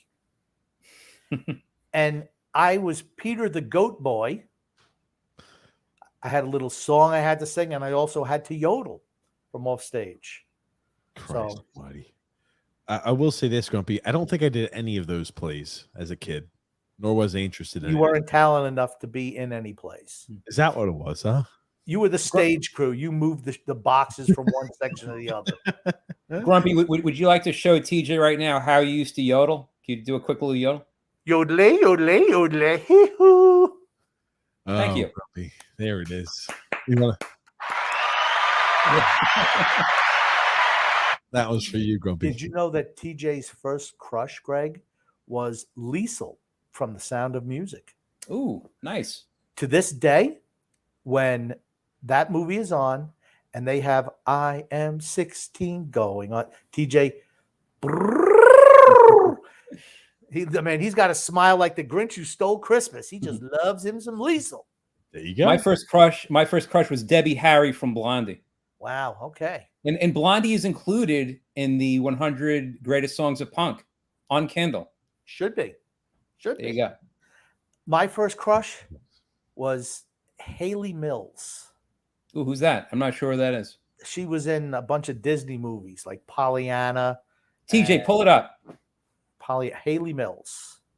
Yeah, I'll get a picture of her. My God. There you go. Karen Thank you. Trap. She's looking kind of old. She's 77 years old right now, Grump. I'm not surprised. Hold on. No, that was... Stop. You didn't have a crush on her. You got to be kidding me. Stop, Grumpy. The one who had like the butchy haircut, huh? Yeah. Oh. All righty, give me a sec. I'll get it pulled up for you, Grump. The butchy haircut. Well, you know what? It wasn't called the butchy haircut back then. Okay. And sometimes she had long hair. If you go to Pollyanna, she had long hair. Give me a sec. You ever see the movie Pollyanna, Greg? Not only have I never seen it, I've never even heard of it, to be honest with you. Oh, man, that's a good movie, actually. Is it good? Matter of fact, I used to call TJ a Pollyanna Islander fan. Everything was great. You know, that's what a lot of these Phil's Facts types are. They're just, hey, everything's great. Sun's always going to come out. Girl gets freaking paralyzed. There she goes. Tell me she's not pretty. She's not Okay, pretty. this is obviously I found the most endearing picture of her. That's all I'm going to say, Grump. Yeah, I'm just saying, you know, when I don't know how old I was young. I mean, young, like not even 10. Mm. And I'm like, oh, she's pretty. I like her. You know, I was going to say something that I enjoy so much about you guys' podcast is besides talking about sports, I love when you guys talk about some other topics. And Grumpy, thanks to you, I didn't even know that the TV series called The Offer existed until you guys talked about it the other night, and I just rented it. Now I'm watching it On Paramount Plus. Yes, Absolutely. Yeah. It was good. I didn't like the guy who played Marlon. I just thought, I don't know. I didn't think the about guy who that. plays Pacino is very good, though. I think Yes. he got his voice down really good. Yeah, I thought he was good. I thought Yeah.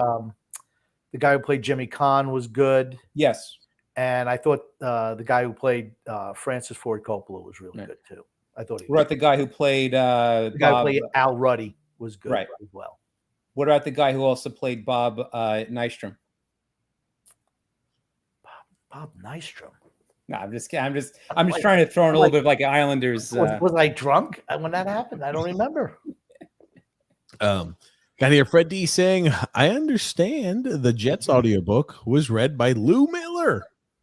No, it was read by me. Well, now, TJ, I sent you a complimentary copy of the audiobook. Did you listen to any of it? No. Not yet. Is it Well, at how least long did you on give it your to him? Because to-do list?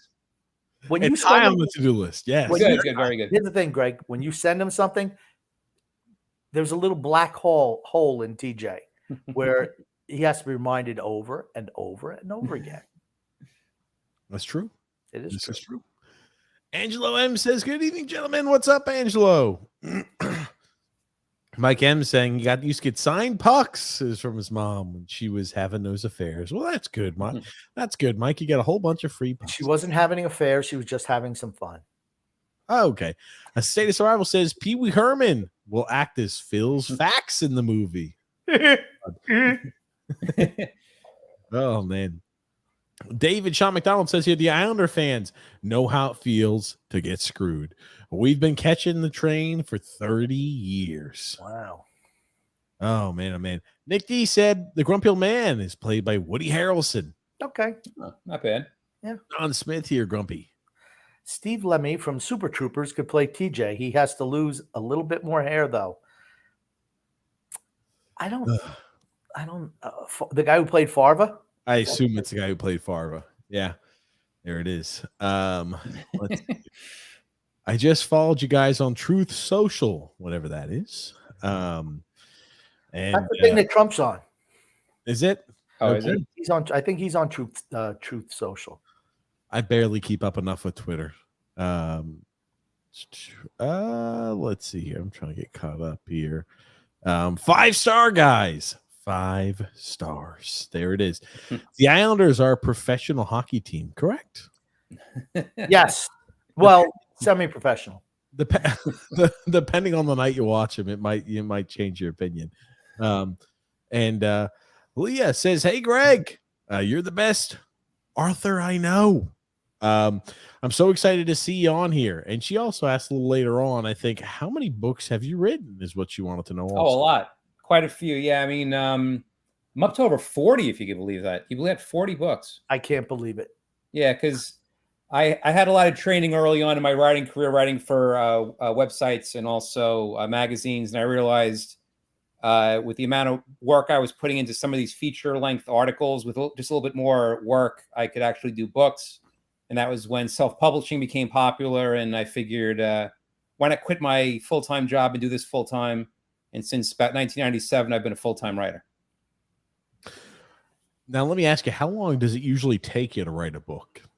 It depends. Like those recent ones, the 100 greatest songs of punk rock and heavy metal, that took me maybe just like a month to do both of them because like I've had years and years of doing album reviews and stuff, and I had an idea of what to include. And also, really, I just wanted to make Grumpy proud is what I really wanted. Did you find... did you like have in your mind, oh, there's a set list that I have, and then, oh, I don't have 100. I got to go scraping for a few, or did you have to cull it down from? Well, you know, I had 150. I got to whittle it down, or I got 75. I got to get 25 more. Well, something I forgot to say too. The whole reason why I came up with this idea is a few months back, the Rolling Stone website came out with the 100 greatest songs of heavy metal, which I took exception to a lot of their selections. I didn't think that it was a very good list personally. So I decided to take matters into my own hands. Similar to how both of you guys wanted to take matters into your own hands with the Islanders, right? So you launched your own podcast. I did my own 2 books. There it is. Look how he's liking it to the There you go. Podcast, Grump. Were there any Iron Maiden songs in the Rolling Stone list? There were. And I purposely chose, I believed it. I didn't take a close look at the Rolling Stone list because I didn't want to just totally copy it. But should we change the poll to if Iron Maiden is a valid band, or we shouldn't change the poll to that? I never said they weren't a valid band. See, that's a Phil Fax trick right there. See, I can tell you must be hanging around with Phil's crew. Not what I said. See, and that's something Phil does. He kind of changes what you actually say, but I always call him out on it, so I'm going to call you out on it too. I just said, they're not a band that's in the Hall of Fame. That's what I said. What about Judas Priest? Think that Judas Priest deserves to be in the Hall of Fame? I like Judas Priest. I do. I was just never an Iron Maiden fan. TJ, what is the current poll results currently for the Right whole? now, regarding Cameo, there's 24 votes in. Get your votes in early. Get them in often. We've got 62% at yes, 38% at no for. Wow, I thought it would have been unanimous that he should start doing Me it. too. I'm I mean, shocked. if you're gonna vote on something like that, it should be a yes. Yeah, I'm shocked. David says here, TJ has snap-on hair. Ah, there it is. Wow. Fred D said here, the Patriots won several Super Bowl competitions, correct? That's There it right. is. They won 6 when they had the greatest player of all time, Tom Brady, at the helm. Matthew has said, fuck Lou. I don't understand how McLean is back. I don't understand either. Well, because That he makes had no some sense. he had That's some stupid. questions. He had some questions he had to figure out, and I guess he's got the answers. Remember, he had some more questions that he was still weighing his options. Maybe the questions were, could we get somebody else? And all the people he tried to contact said, no, we don't want to be there. Oh, Your God. team sucks. Lou got his answers from a fortune-telling 8-ball. Oh, That's God. right. Oh, my God. Fred says here, my biggest issue with hockey is the occasional physical altercation. Come on, you're professional sportsmen. Settle it on the ice. I Oh, agree. interesting. You don't like the fights, Grumpy, huh? I like fights. thought That's how you settle it on the ice. Oh, Do you guys think that Tony Cheese could do a better job as the Islanders power play coach? No. no, probably not. No. He has a new child now, so no. Oh, okay.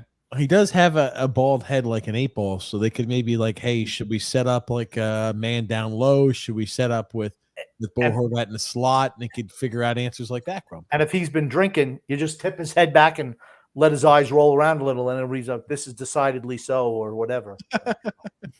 Maybe next, maybe later. Try again later.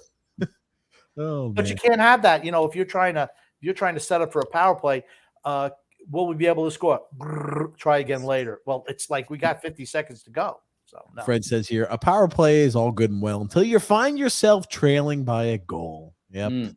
How many shorties did we give up? It's the story of the Islanders right there. Oh, is Lou keeping him clean because he's an ex-devil? No. I'm about to say no, but wouldn't that be something?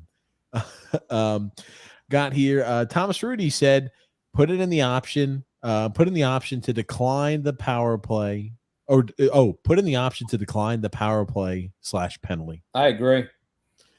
And just play 5-on-5. The Islanders are better off that way. I'm telling you. Maybe they should make the other team pull their goalie. I'm being serious. You guys don't remember late last year when they were getting power plays, you would automatically just be like, oh, God. Here. I mean, it was not a good feeling. It wasn't. I never thought we'd get scored on. Even when we did, I'm like, I did. I didn't. I really did. I was like something.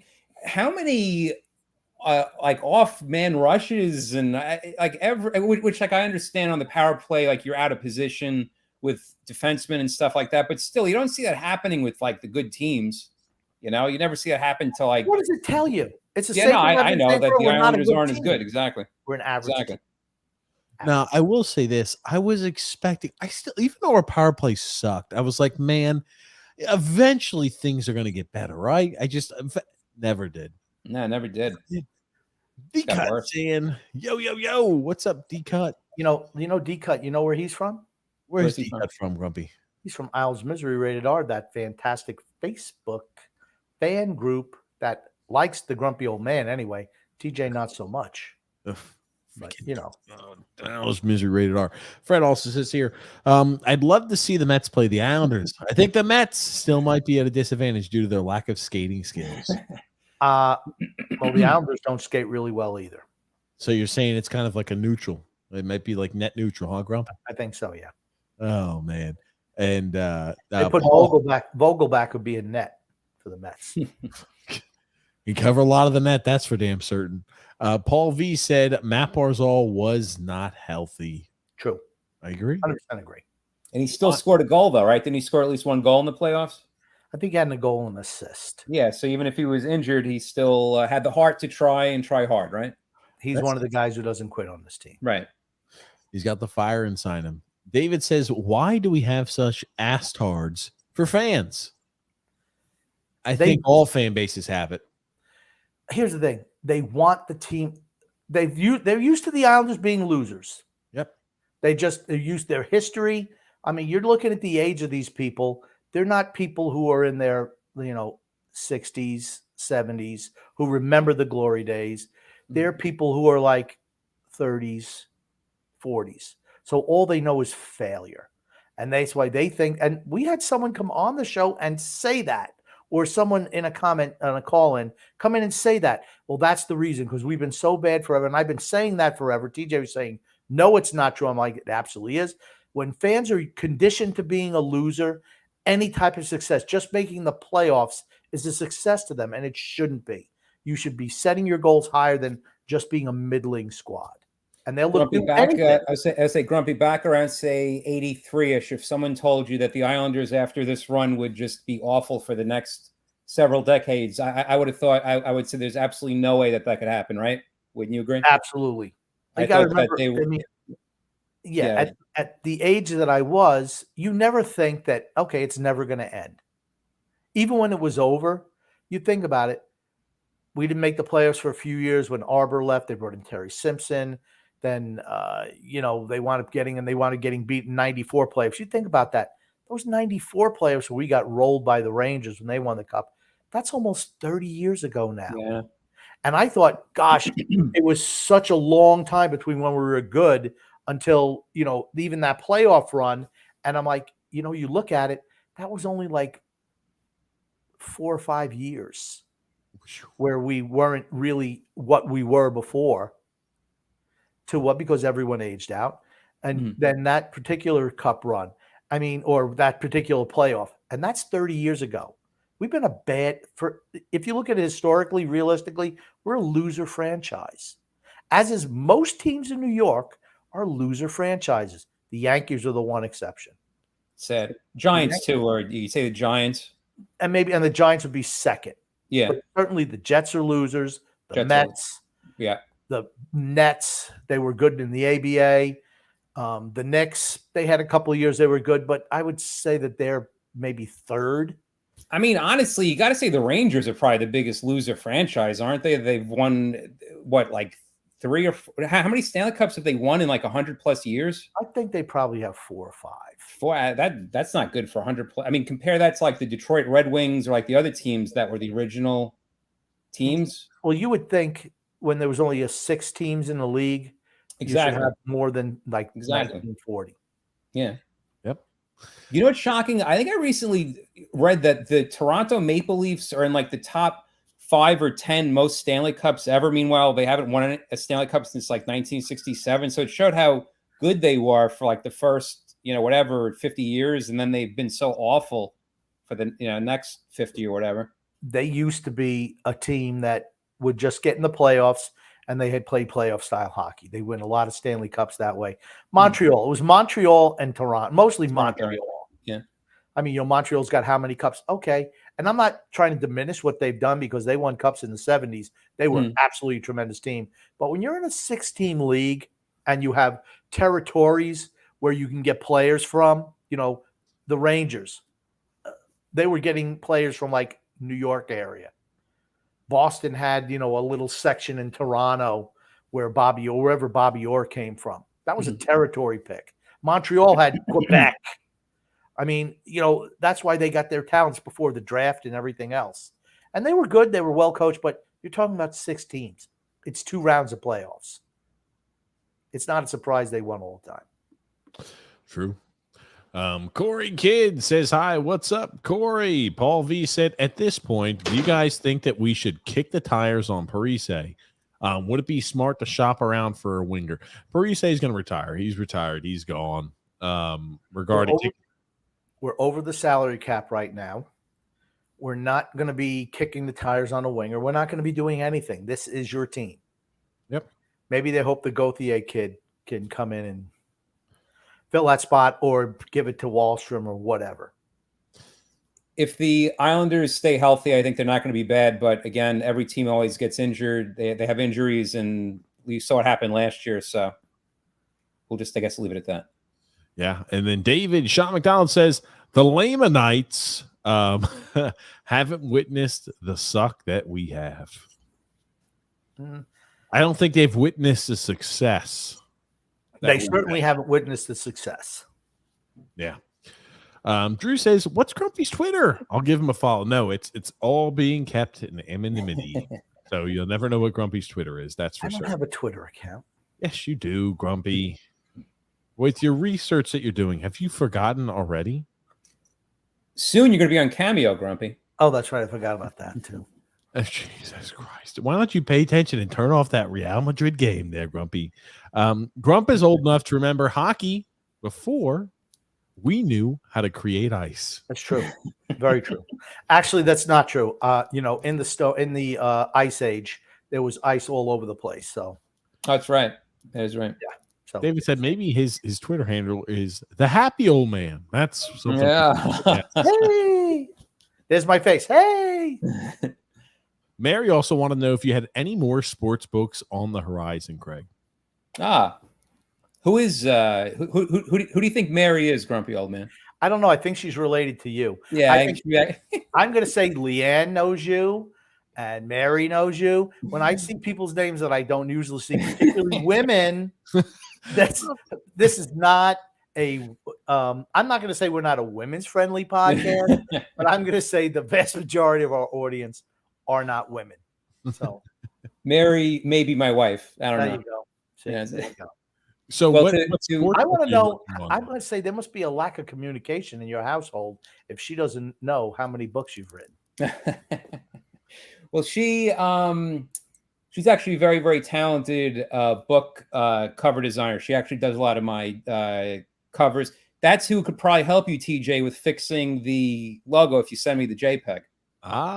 There it is. Yeah. So if you send it to me, my wife Mary will be able to do that for you. But the first step is you have to send it to me. I can't, you know. He can't do everything for you, TJ. He can't go ahead and render the But now, Grumpy, would you say that you would sleep more soundly at night knowing that the logo is finally fixed? Yes, absolutely. There you go. So I mean, TJ, you have to do that for your father, then, right? Maybe. See, that's he's not gonna do it. He's a slack ass. I mean, that's what it There's is. so much other shit that you lump on my plate, Grumpy. That's What are you talking about? Oh, fucking stop. Fucking stop, old What are man. you talking about? You know exactly what we're talking No, about. no, I don't. Everything of this show and the other show that you lump on the plate where it's Hold like, on, hey, don't hold worry, on, we're just gonna add hold this one and add that to it and add Hold this on. to it. So Fucking you're stop. saying sending an email is too much for you? It's not an isolated incident. No. What? I'm saying though, Grumpy, but it just continues to grow. Oh, we gotta do this. It grows, Grumpy. Hey, Well, why don't you send the email to me? Just send the picture to me and I'll take it from there. It's like the same thing when I ask you, like when we do the ad reads to create a document and to sign the document, but you just write them down on a little sheet and I still have to go through and manually enter everything and then sign the documents for you and I both and all. It's just like that type of stuff. What? It's all getting lumped on my shoulders, but it's fine. Now I will say this here. Now, Greg, sports books. Are you working on another sports book right now? You know, I'm not, because I'm going to tell you what, I've done 4 or 5 sports books. I did the Islanders book, which is Dynasty, which I showed you before. I did a book about the Mets, which is the late 70s, early 80s, which was the Mets at their worst. But that's when they put together the team that became the 86. You know, they drafted all the players. So we get the whole story about how the Mets became good again. I did a book about the Yankees in the 80s because that was a fascinating time for me because they should have made it to the playoffs a bunch of times, but they didn't because they didn't have the wild card at that point. Then I did the Sack Exchange book, which is about the 80s. And then I did a book about the 100 greatest foul-ups of the Jets. I bet you had to cut that book down. Yeah. Well, no, see, now, that's the thing is after I did that book, I was like, you know what? I got to do one now about the Mets and the Islanders. But I just never got around to doing it. The 100 greatest cups of the Islanders. Man, Yeah, well, I mean, the Mets could be like a 5-volume book series if I do the 1,000 greatest Mets screw-ups. The Islanders wouldn't be far behind, I'll tell you. Yeah, sadly, the Islanders now are getting high up there, sadly. It's going to be one that you'd have to make so many amendments to the books as the years go on after Lou's impact is truly felt. Actually, I'm going to say they're not adding any foul-ups because they don't take any chances on trying to acquire new talent. I would get John Spano to write the forward to that book. Oh, there you go. That'd be good. I mean, is he still doing prison mail? Can you still get that from him? Yeah, who knows? Who the heck knows? I was going to say, TJ, before when we were talking about how the Mets, Jets, and Islanders are losers, you should have played the Drunken Joe Namath sound effect. Go ahead. I couldn't care less about the team struggling. There you go. There you go. That would have been better. Yes, That would have been good. There you go. If I would have thought of it. Tony, she says, "What does this guy write a book every 2 months?" I've been averaging 2 or 3 books a year, Tony Cheese. There it is. Tony Cheese, are you proud of me, though? Tony Cheese, I'm asking you directly right now. There, Tony Cheese will need an immediate response. All right. Well, hopefully we'll get to it by the end of the show. I can predict. I can predict we will not get all the comments right. Fred D. Grumpy. I'd venture to guess there's at least 2 Ramon songs appear in the Punk book. Yes, I think there's 3. The Ramon. Grumpy, back in the good old days, did you ever see the Ramones live in concert? I did not. Okay. I did not. Because they used to play Long Island a lot. I remember when I was younger, but I was too young to go. Yeah. They did, but I did not. Yeah. Frank saying Iron Maiden is amazing, grumpy old man. And John Smith said there's a ton of great metal out today. Maybe there is. Like I said, music is a young man's game. Music stopped for me in 1990. Any new music. So I was going to say, when you get older, it's to a certain point, then you just drop off. Yeah. That's where I'm at. I couldn't even name a Taylor Swift song. I just know it because I hear my daughter listening to it. Shake it up. Shake it up one. Shake it up. Check it out. Songs. You sing them, you dance around to them. Please stop. Frank also says, Grumpy old man, you're showing your TJ side when it comes to Iron Maiden. I don't know. That sounds almost like a never an Iron Maiden guy. Never. TJ, pull up a Iron Maiden video or song. What do you think of that? Well, just put up an album cover. Oh, an album cover. The album cover. It's like the one they do like a lot of the edit for the Islanders where it's like they'll put like the Islanders like where it's got that guy like the Skull Army Man. Eddie is his name.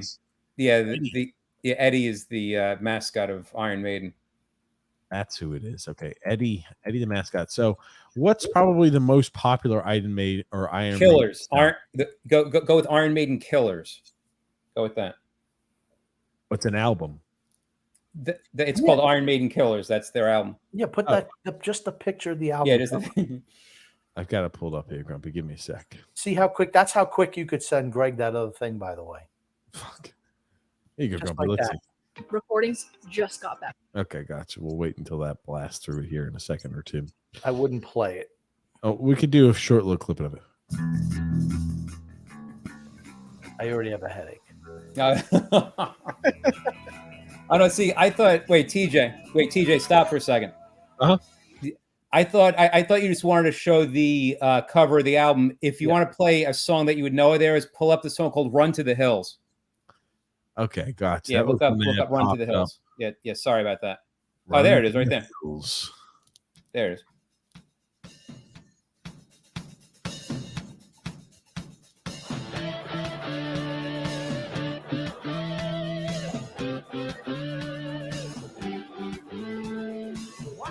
Came across the sea. He brought us pain and misery. He killed us. You know, when I see that, go ahead, DJ. You can pause it. When I see that, I think of This Is Spinal Tap. Always. Yes, I've never heard of that song. that's No a kidding. pretty popular song. I know. That's what I was like. I was hoping maybe I knew that song, but I do not. Oh my God! I know you were never going to hear that song. I was hoping. I don't think I know any Iron Maiden songs. No, you don't. Absolutely not. Oh, here's the thing. Can you name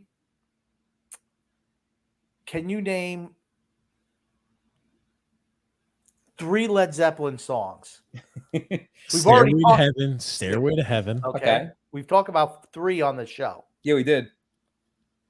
Wasn't paying any attention. Shit, when you're talking music, it's like you're talking damn another language to me. TJ, I'm right now going to sing to you the main riff of a Led Zeppelin song. It goes do do do do do do do do do do do. Is it American Woman? Close, but nah. Oh shit! Something about Okay. No, forget it. Okay, so you can't do that. I'm trying to find something I think you could get. Can you name 3 Bruce Springsteen songs? Born in USA. Okay, I knew you'd get that one. Another one has "Born" in the title. Maybe you get that one. Oh man. Can you name 3 Taylor Swift songs? You know he can. Go I'm ahead. trying to think here. Shake It Off. Okay.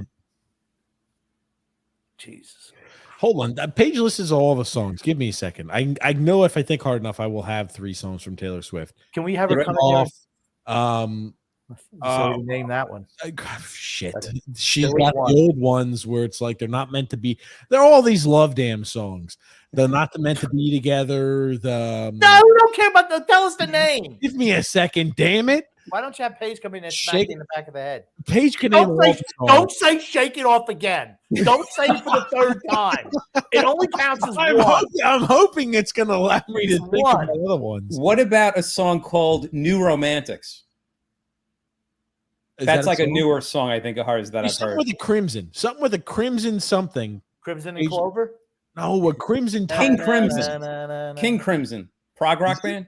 No. It's Nah, like a nah. crimson thing. I don't know. It's Okay, you failed. That's no. I thought you would get. I thought you would get 3 Taylor Swift songs. That's why I She didn't stopped ask. playing them. She used to. So here's the cool thing: the cats ate through the Amazon Alexa cords. So now we can't listen to any music like that. So it's the cats. Maybe I chewed the Amazon Alexa cord. No, I'm just kidding. But TJ, ask chewed through the it, lovely so- Paige. TJ, ask the lovely Paige right now if she can name 3 Taylor Swift songs. Go ahead, ask her right now. Oh Give me shit, a she second. could. She Let me could. ask- Absolutely could. Hold on a second. How She about could. this She one? could go and she could absolutely do deep cuts on Taylor Swift. Hold Can on you one second. name I'm one gonna pull Taylor this Swift up. album? That I actually couldn't I couldn't I name could. albums. Yeah. just no. It's just she can. She'll Yeah. run through everything, the whole discography. I'm sure if you saw her in concert, she must be able to name a few. Yeah, she knows all of them. Yeah. She knows all of them. All righty, Paige, you're here with us. I knew the song Shake It Off. I need help. I need you to give me hints and reminders for the Taylor Swift songs. Oh, so you have to name them. Yes, you're on with us now. You're on with Greg, Grumpy, and myself. Help me Hi, remember. Paige. Hi, Paige. How you doing? Hi, Paige. Give me a hint. There's the really old school ones, like Never Getting Back Together. Is that the name of the song? I mean, no. Fuck. No. Give me a hint. Hey, I was going to ask Paige. Paige. There is one that. What sort of song? I mean, The Crimson one. There was something with Crimson in it, right? That is true. What about Midnights? We just had you listen to all of Midnights with me. You got to give me a hint. Paige, how do you think the Islanders are going to be doing this coming season? She thinks the Islanders are doing great. She thinks, you know what? She knows as much of the Islanders. She knows about as much of the Islanders as, except she knows Matt Barzell, which is like the shake it up version of TJ thing right there. She just knows Matt Barzell. She says she loves herself some Maddie B. Give me a hint, Paige. I need some help. Just give us the songs because this bitch going on too long. I'm not going to sing these songs. No, just you know what? Just name some songs of Taylor Swift, and I'll be like, yeah, I remember that one. You need 3 songs. The Man. You hear me sing The Man all the time. Okay, there it is. Yeah. Okay. What other songs? Paper Rings. I sing that one all the time. Okay. Oh, so that right there is 3, I think, isn't it? That's 3. It's 3. You did it. Oh, Maroon. Okay. You got it. Ding, ding, ding. Okay. You got him. I was going to ask Paige, what is TJ's favorite food from Buc-ee's? Paige. Okay, now we gotta do Cool Summer. You've named them all. Now Greg's got a different question. You know with the music. Paige, Greg wants to know what's my favorite food at Buc-ee's? The brisket sandwich.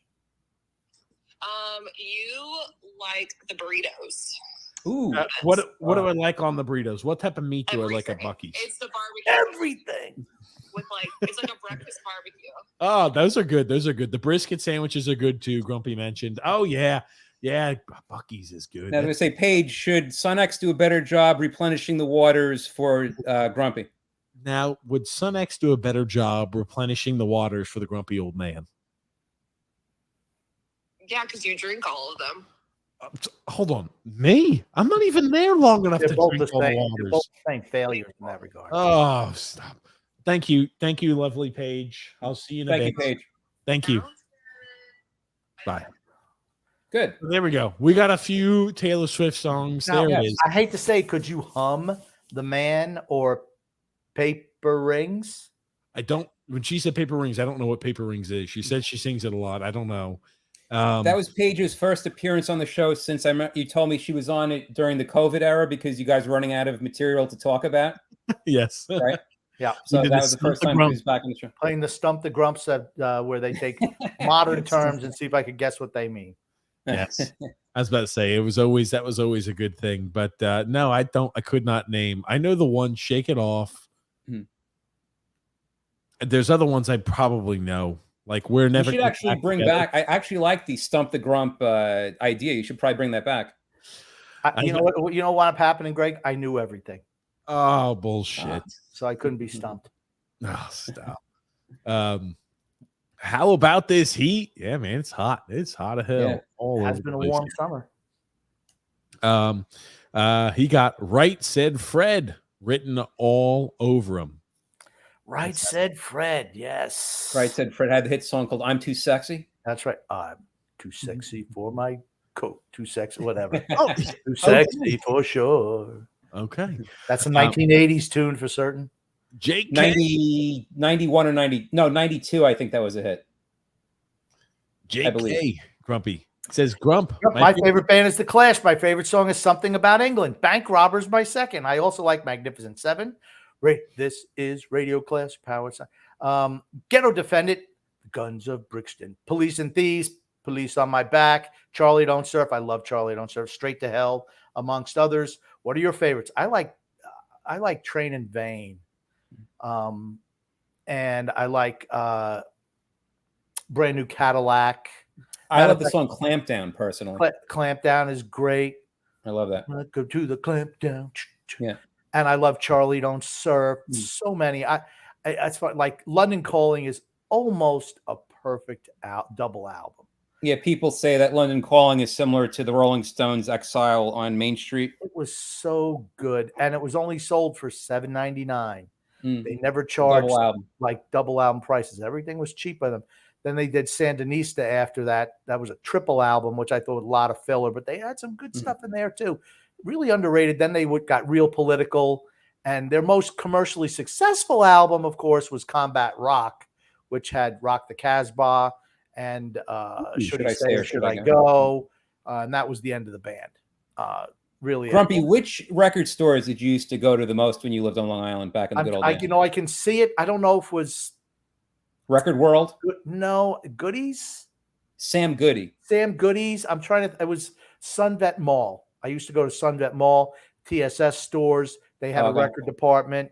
But I think in the Sunvet, it was Sunrise. It was the Sunrise Mall you're talking about? It was like out in Massapequa? No, it was more towards the end of the island. Oh, okay, yeah. I was more of a Nassau County type of guy. I can see the building.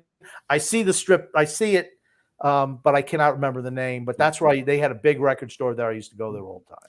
TJ, what would you say is your favorite record store?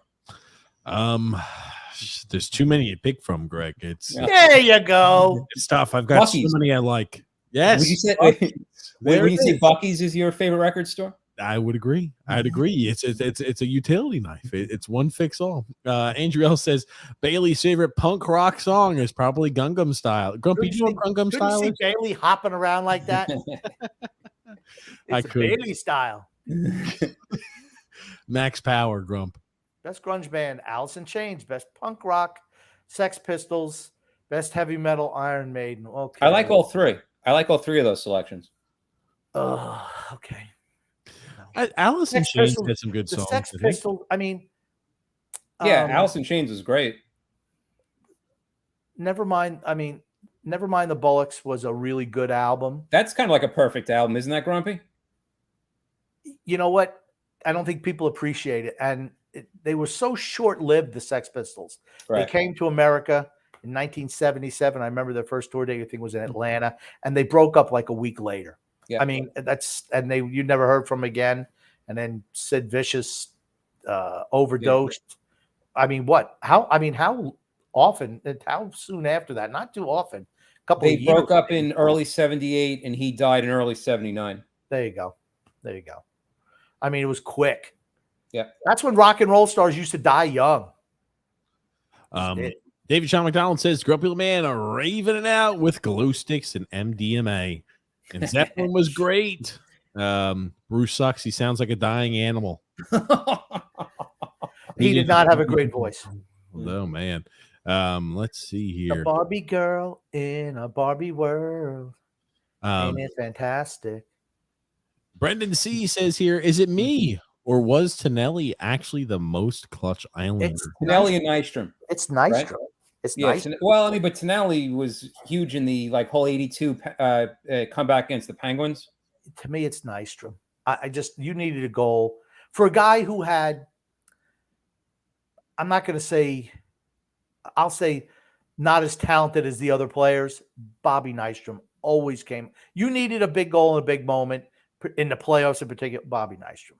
Do you know who's a very underrated clutch goal scorer for the Islanders back then? Ken Morrow. If you think about how many important goals he scored for them. You know, he had the big one against the Rangers. No, then also back in 1980, it was the first series against the Kings, which started the whole train going. He scored believe it was a sudden death overtime goal that got the train going for the Islanders. I don't think he's had 20 goals his whole career. I don't think so, but I know he got some pretty important ones. He did. Like when it came to the playoffs. He did. Still for me, yeah. Bobby Nystrom most clutch. Fred D says here, I saw Maiden and Priest on a double bill. Oh, wow. It was exciting, but I was taken aback by some of the imagery. Springsteen was overrated. Fake. He was a fake everyman. He is a fake everyman. That is for certain. I don't think he started out like that, but he absolutely became that. He's got so much money. Stern. It's tough to Howard Stern's another one, right? But that's what happens when it's tough. When you have a certain formula, and that's what your formula is. That's I'm portrayed as this, and it's tough to get out of that groove. And it's been a success. How many people actually go and change what they do as they change as people? Very, very few. Very few. They stick, and that's one thing I'll say about Van Halen, where Eddie Van Halen always wanted to. He kind of wanted to change what they did, and David Lee Roth did not. Not to toot my own horn, but I just interviewed Wolfgang Van Halen recently. Okay. Yeah. If people want to read my interviews, go on twitter.com/Greg Prato Writer. I just posted that interview on that. I interviewed him for a website called All Music. See, All Music's a good website. I did a lot of record reviews for them back in the day. If you look really, because I have a couple of those in book forms. I'm in there. Okay, I'm gonna look it up. I would say that I would not consider the Grumpy Old Man a fake everyman. I would not consider that. No. Yeah, I've never changed. No, he's not a fake everyman. He's not a fake everyman. Like Springsteen, like Stern, right?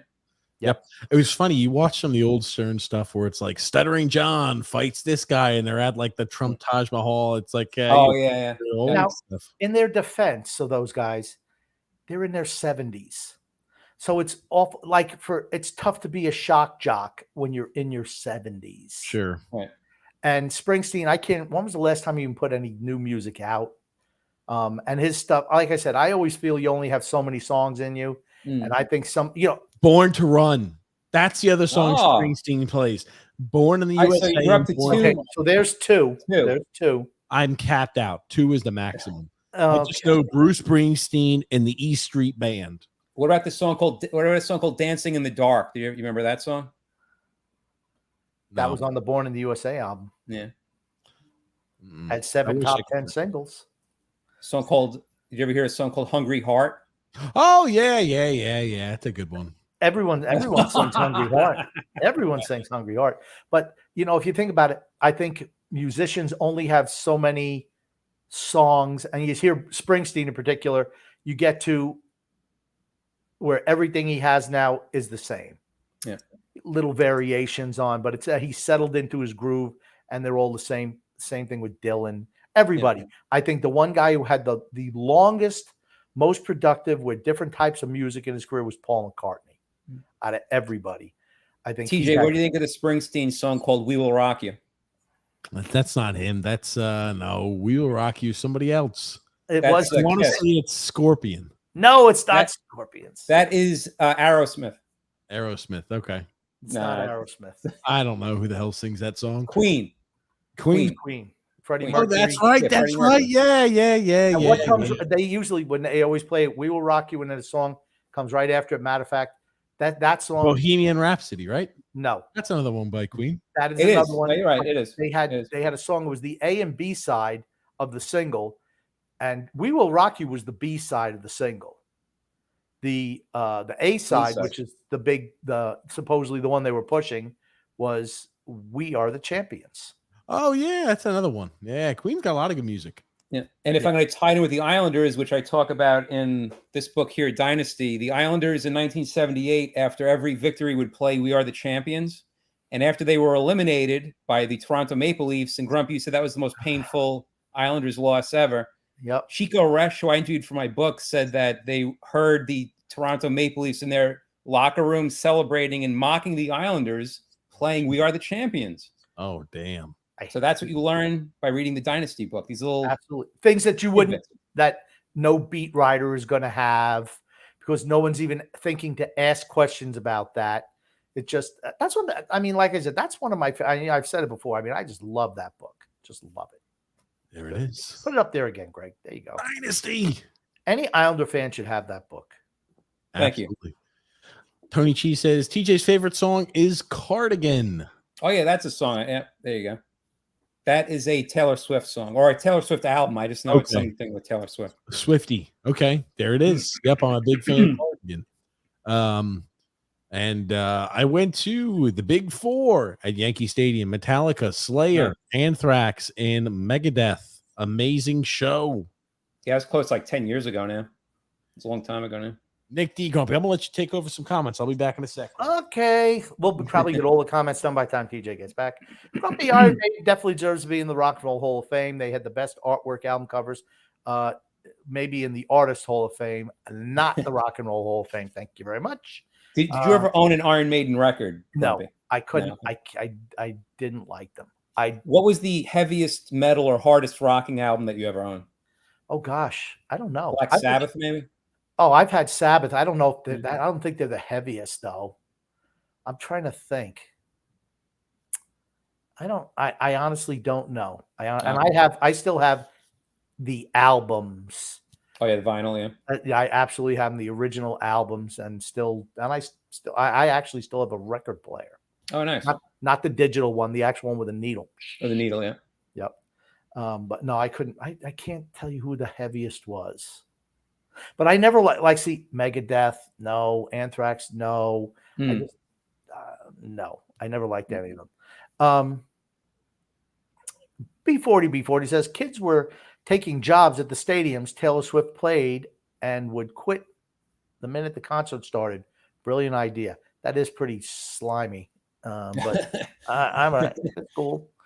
Tony Chi says she's a doctor. Don't worry about how much she spent on the swizzle tickets. Just make sure she gives you your ramen allowance. Talking about the lovely Paige and TJ.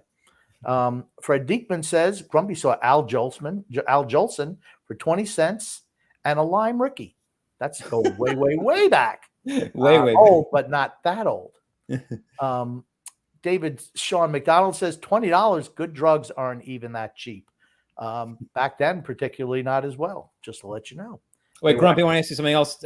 People forget too, shows in the 70s and 80s. What was it with people bringing in M80s and throwing it at the stage? Remember that? I do remember that it was dumb, but it was only some of the heavier bands.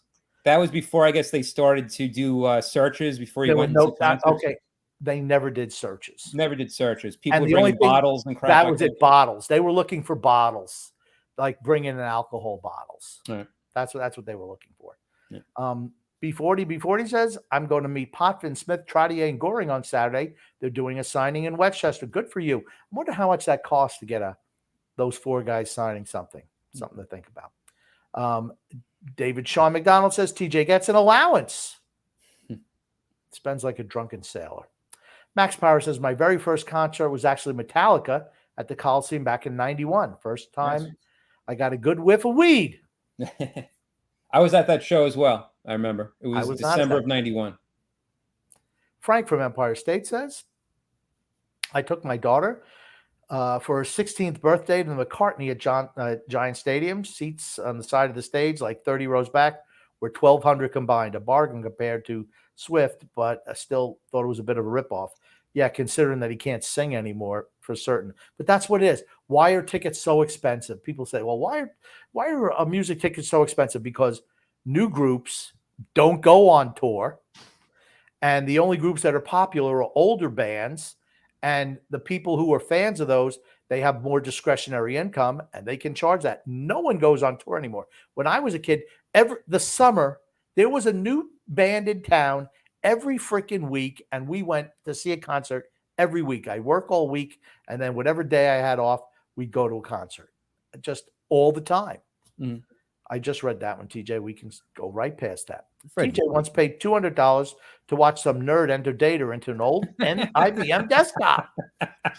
There it is. That's what keeps. There it is. Ponyboy Curtis.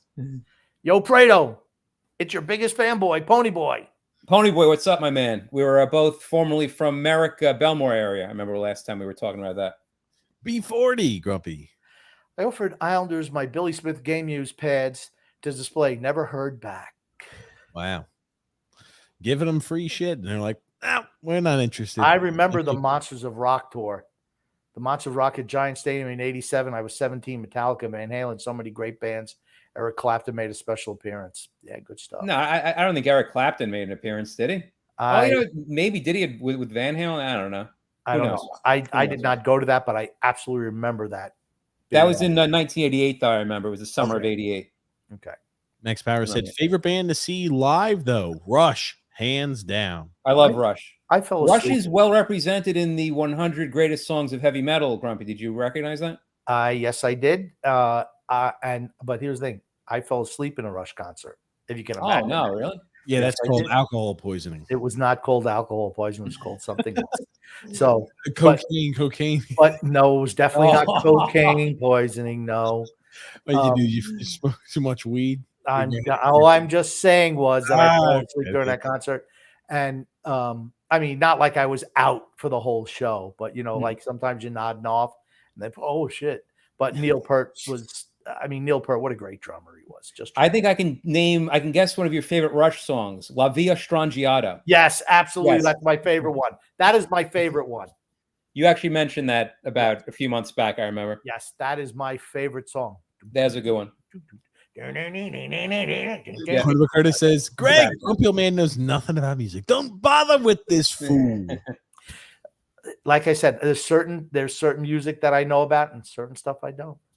Herbert Curtis says here, Greg, can I message you on Twitter and give you band recommendations? Yeah, definitely. I'm at Greg Prato Writer on Twitter. So yeah, look me up on there and follow me and correspond. Absolutely. He's going to be spamming your ass now. So no, he won't. My first concert, Nick D says, my first concert was AC/DC Heat Seeker tour in '88. I think I paid $80.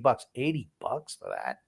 I can't believe it. I've seen cheaper than $80. No, I saw AC/DC in '86 at Nassau Coliseum, and it was not more than $20. It was less than $20. I went to see them in 1986 as well at Nassau Coliseum. Absolutely, it was in September of '86. I remember, and they're always good. They're always good. Always good. I love AC/DC. Here's the thing: even when they're playing a new album or we're supporting a new album, they always played the hits. They really. I don't know if I call them an underrated show, but I don't think people look at them as highly as they should be. I think Angus, the fellow. Oh, he's a good one. Yeah, Angus. Grumpy. Excuse me, TJ. Name me 2 AC/DC songs. No shot. He should be able to get in black. Okay, that's the one I thought he'd get. There's one that they play at every single sporting event. Oh, yeah, it's like something like if I'm thinking that right, no. Wait, I'm going to see if I could pull it up for you. Give me a hint, Grump. One has cannons in it. That doesn't help much. One of my favorite songs is "Giving the Dog a Bone." That's Oh, yeah, that's another song. that's not the one they play. That's not the one they play. It's Oh, Thunderstruck. there you go. Oh, he was able to read. I would not have gotten that. I would have had. That one. I knew the song, but I would not have got that very easily. For those about to rock, we salute you. Oh, yes, another one too. Dirty That's- Deeds Done Dirt Cheap. Dirty Deeds. That was with Yeah. Bon Scott as lead singer. I but love they- Bon Scott. Yeah. But I mean, that's always they close. They always. I don't know what they do now, or even if they're still touring. But For those about to rock, they they usually always with close it. with that. That's how they the close. Cannons. Yeah. Just great. Black Sabbath was awesome. Says Yep, I love Frank. Black Sabbath too. One of my favorites. He says 5-star review. There it is. Grump. Now, which concerts? The only concerts I've ever gone to, I went with Grump. We've seen Bruce Springsteen. Did we see Styx, or who was that we saw? Other than Bruce? Saw Cheap Trick, The Pretenders, and No, I never who saw else? that. You did. You were there. And Who's that one at the outside pavilion? You know who I'm yes, talking yes. about? Oh, Okay. you also saw Heart. Didn't you see Heart? I saw Heart once. TJ did not see Heart. Oh, okay. I can't listen to Barracuda. There's certain remember you songs, and Iron Maiden is the same. There's certain sounds that give me a headache. Iron Maiden has one that has those sounds. As soon as I heard it, I'm like, oh yeah, here we go. And Barracuda, cannot listen to Barracuda. Were you upset that I included Barracuda in the 100 greatest songs of heavy metal Kindle book? I just skipped over it. Nah. I'm like, I don't need to listen to this one. It gives me a headache. Would you rather listen to Barracuda or a Lou Lamoriello press conference? Lou Lamoriello press conference. Oh, okay, good. I can tune out from that. The other thing, I instantaneously headache. Oh, there's Thinking about it. Frank says, "Yep, the Monsters of Rock was affordable. CD stand or CD stand albums made bands money. This downloadable media is bullshit, and part of the reason why concerts cost so much these days." I don't think that's the reason. Yeah, bands can't make money now anymore on album sales because people do Spotify and Apple Music and stuff like that, and they make absolutely nothing from streaming things.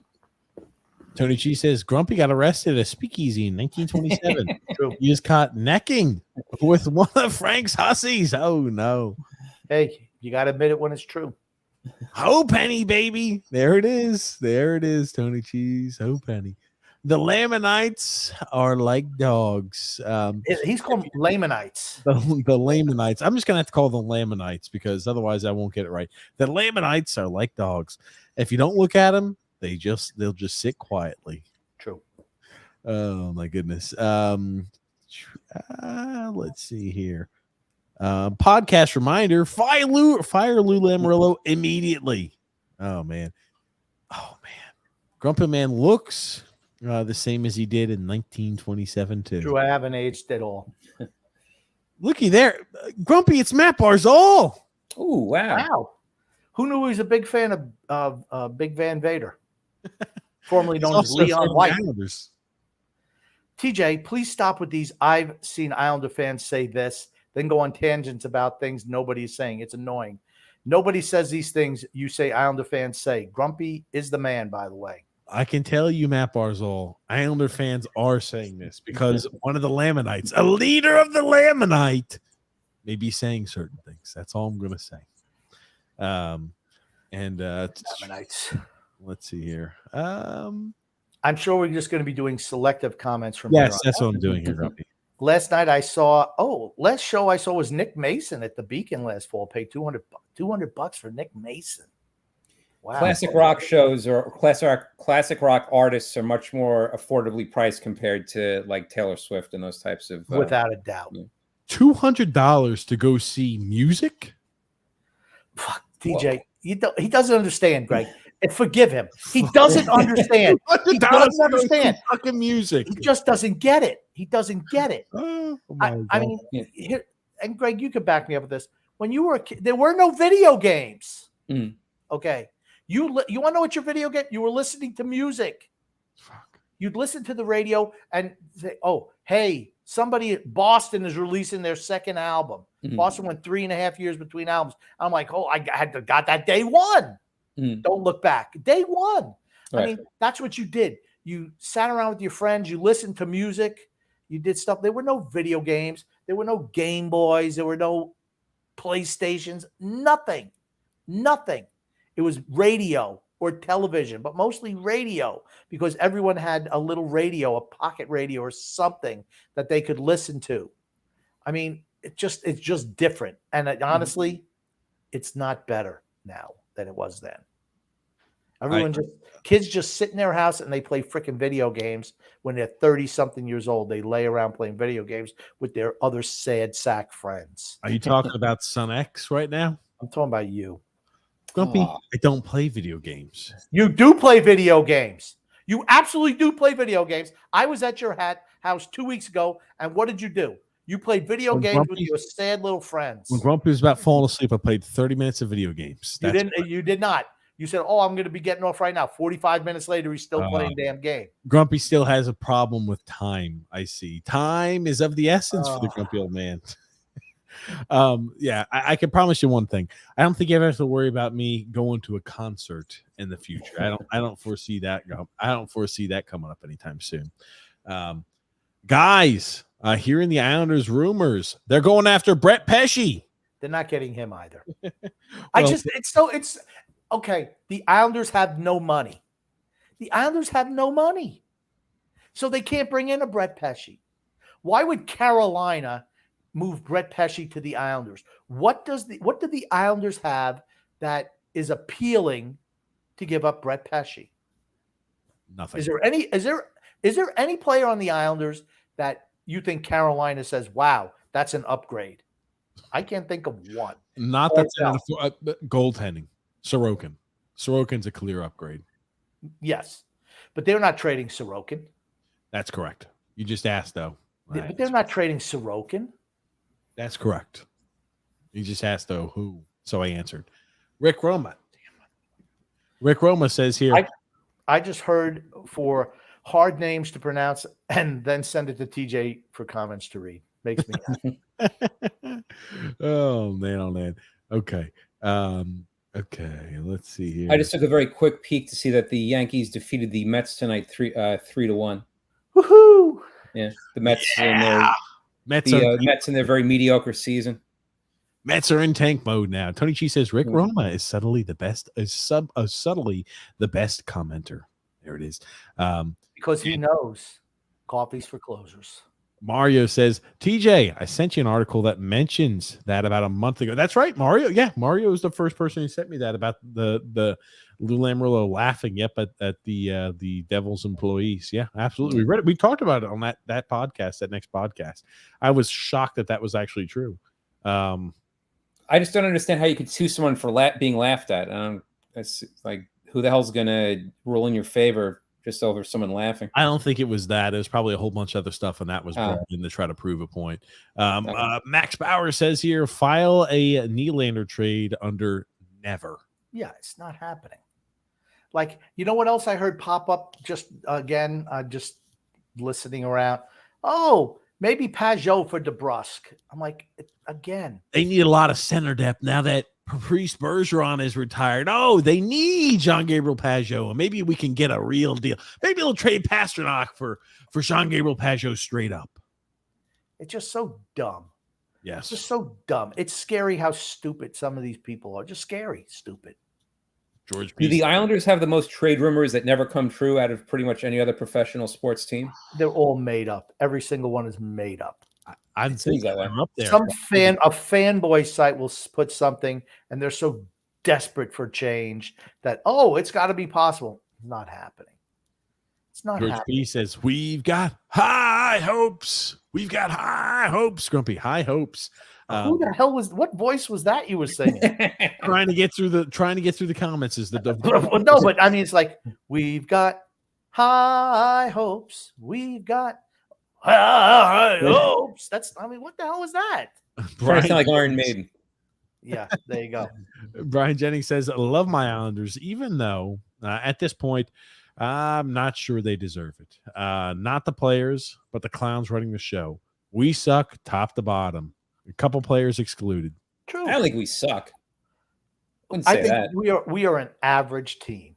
Yeah, I would say average or maybe a little bit above average if everything breaks their way. Michael M says, pop in for 5 seconds and we're on the Barzal invaluable train. Yikes. No. He's not. Here's the thing. He's definitely valuable. He's not worth he has not performed at a $9 million a year player pace. Yeah, And I love Matt Barzal. Love him. And he's, one of my top 3 or 4 favorite Islanders. I love his attitude. I like everything about him.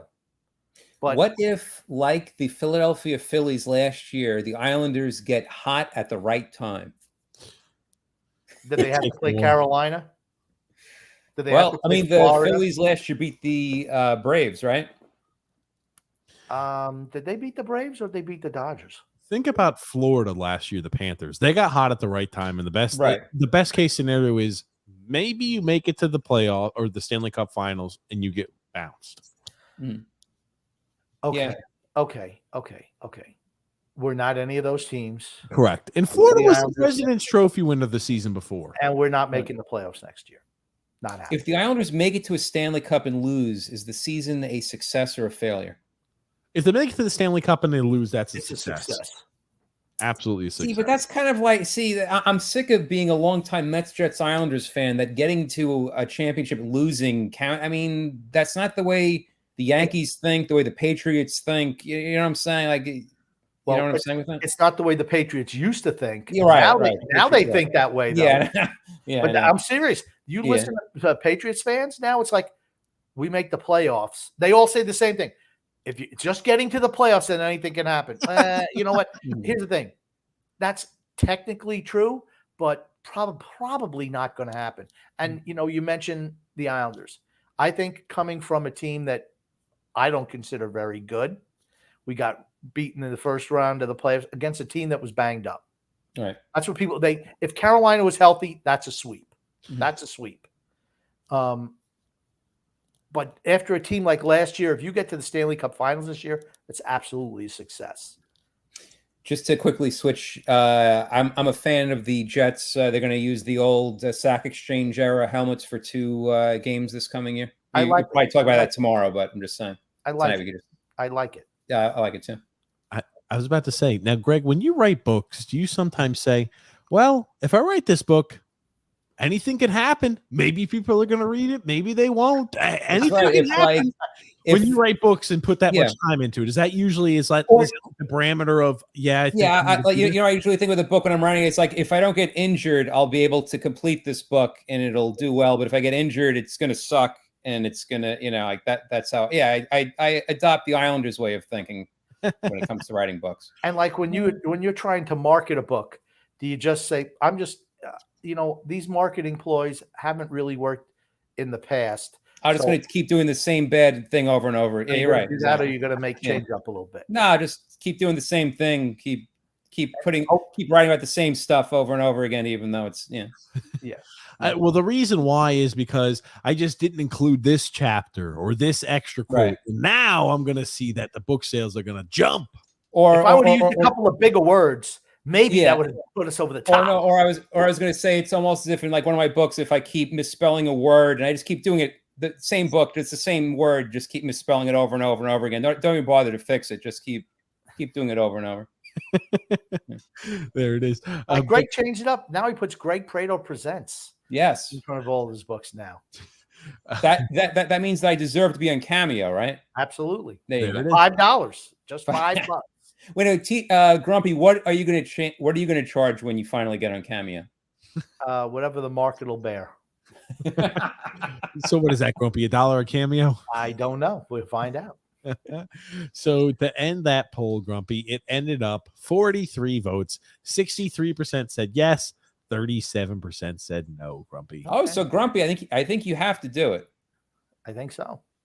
TJ, can you set that up or probably not? TJ's going to have to set that up. Yeah, it's going to be like I'm going to have to send Grumpy. I'm like, hey, Grumpy, you've got a request. I need you to video yourself, and I'll have to upload it for him. Okay. I could do that. Yeah, or TJ, I was saying you could just FaceTime him so it's both of you together. You know what I'm saying? Yeah. Maybe and we'll screw. I don't know. You got to find a way to do it. Yeah, we could maybe do something like that, Grumpy. Maybe. Who knows? We could do that. It's a very easy way to make $3.75. Yeah. Okay, Grumpy. There it is. We'll charge $5. It'll be there you go, Grumpy. Big Islander fan says Grumpy is not drinking the Lou Kool-Aid. Absolutely not. You guys realize 31 other teams would create space and add Matt Barzal. $10 million. $10 million worth of cap space. They can all just do that with the snap of a finger at this point in the preseason. I wish Lou Lamoriello would have the ability and the creativity just out of thin air to create 10 million in cap space. He does. He gives away all of our draft picks.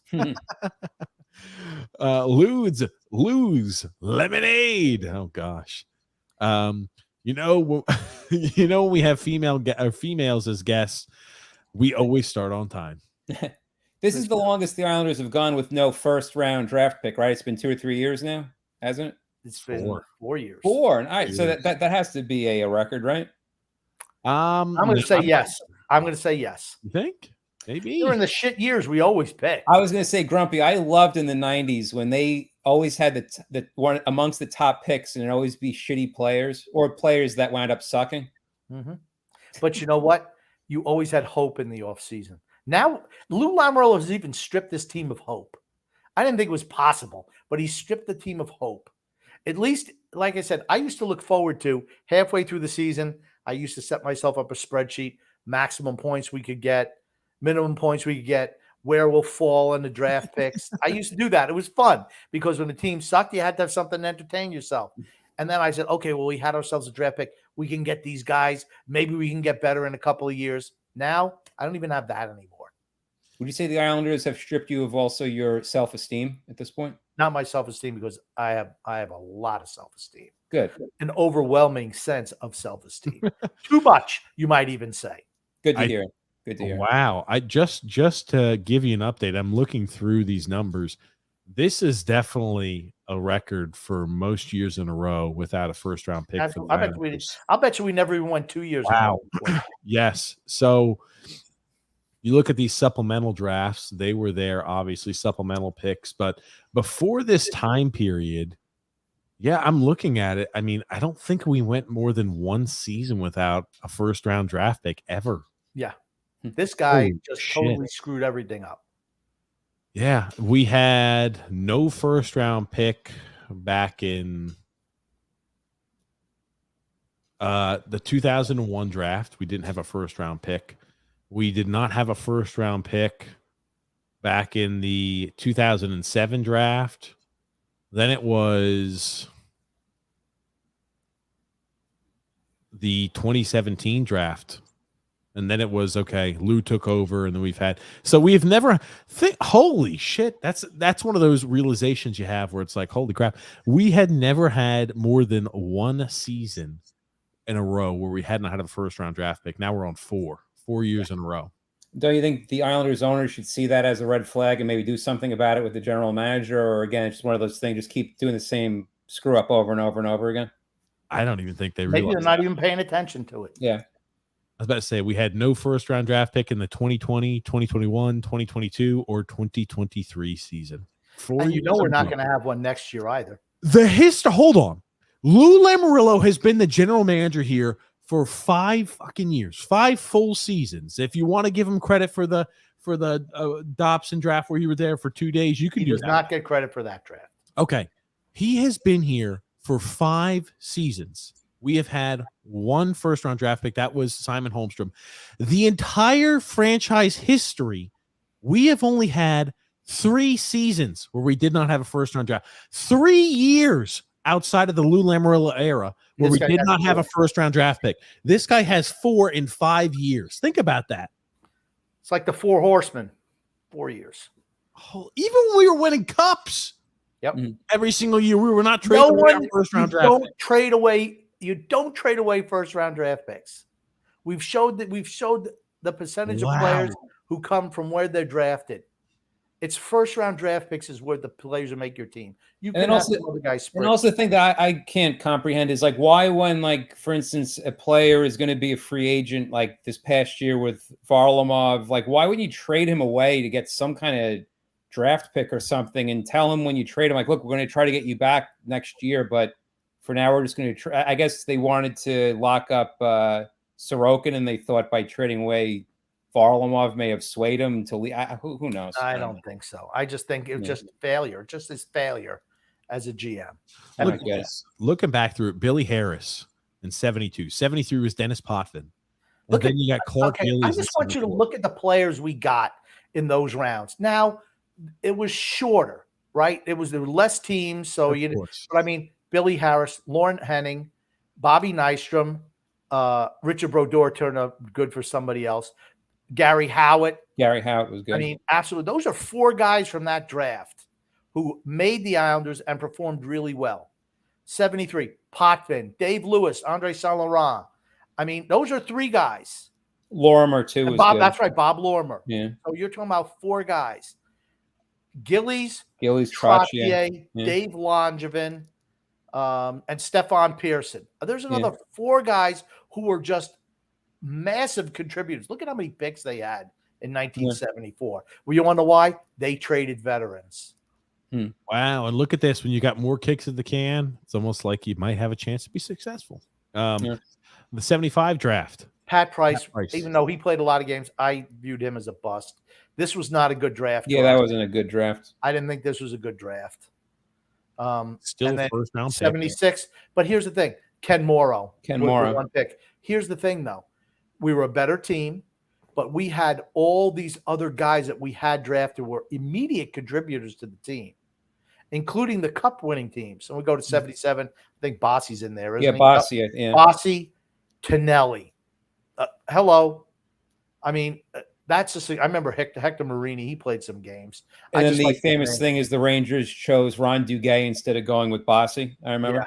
Yeah. Yep. And 78. Steve Tambellini. Steve Tambellini, who's a better GM than he was a player, certainly for us. He was really the only guy. And then you had Dwayne Sutter, Thomas Johnson was good, Billy Carroll, Rolly Melanson was great. Your first 4 picks were real contributors to the team. Yeah. I mean, now if you look at 3rd round, you're pick 50. That's like an mid-early 2nd round pick now. Brent Sutter, Kelly Rudy. Greg Gilbert was a good player. I mean, we just knew how to. Bill Torrey knew how to draft. And now is Monty Trottier? Is he related? I think he was related to Monty Capoletti. I know what that's a reference to. The great movie called Easy Money. That's right. Yes. Gord Denis That's was also a movie player. TJ would probably enjoy. Absolutely. I bet she's never seen that. Probably Easy not. Money. No. Rodney I Dangerfield. just want to tell you, judging from this book right here, besides, it was actually, what was the gentleman's name? Jimmy Devellano. He drafted a lot of these guys. Right. And he went on to leave, then took over Red as Wings. GM of Detroit and led them on their great run. But he's a gentleman that never gets the credit, and I was lucky to interview him for the book. And he's still alive. He's like old now, but he's in fact, he wrote a book. I got it right here. But teams that are This winners. is a book that he wrote. This is him right here. You wrote that book Hockey too? Town. It's actually a very good book, and he talks about how he helped build the Islanders and everything like that.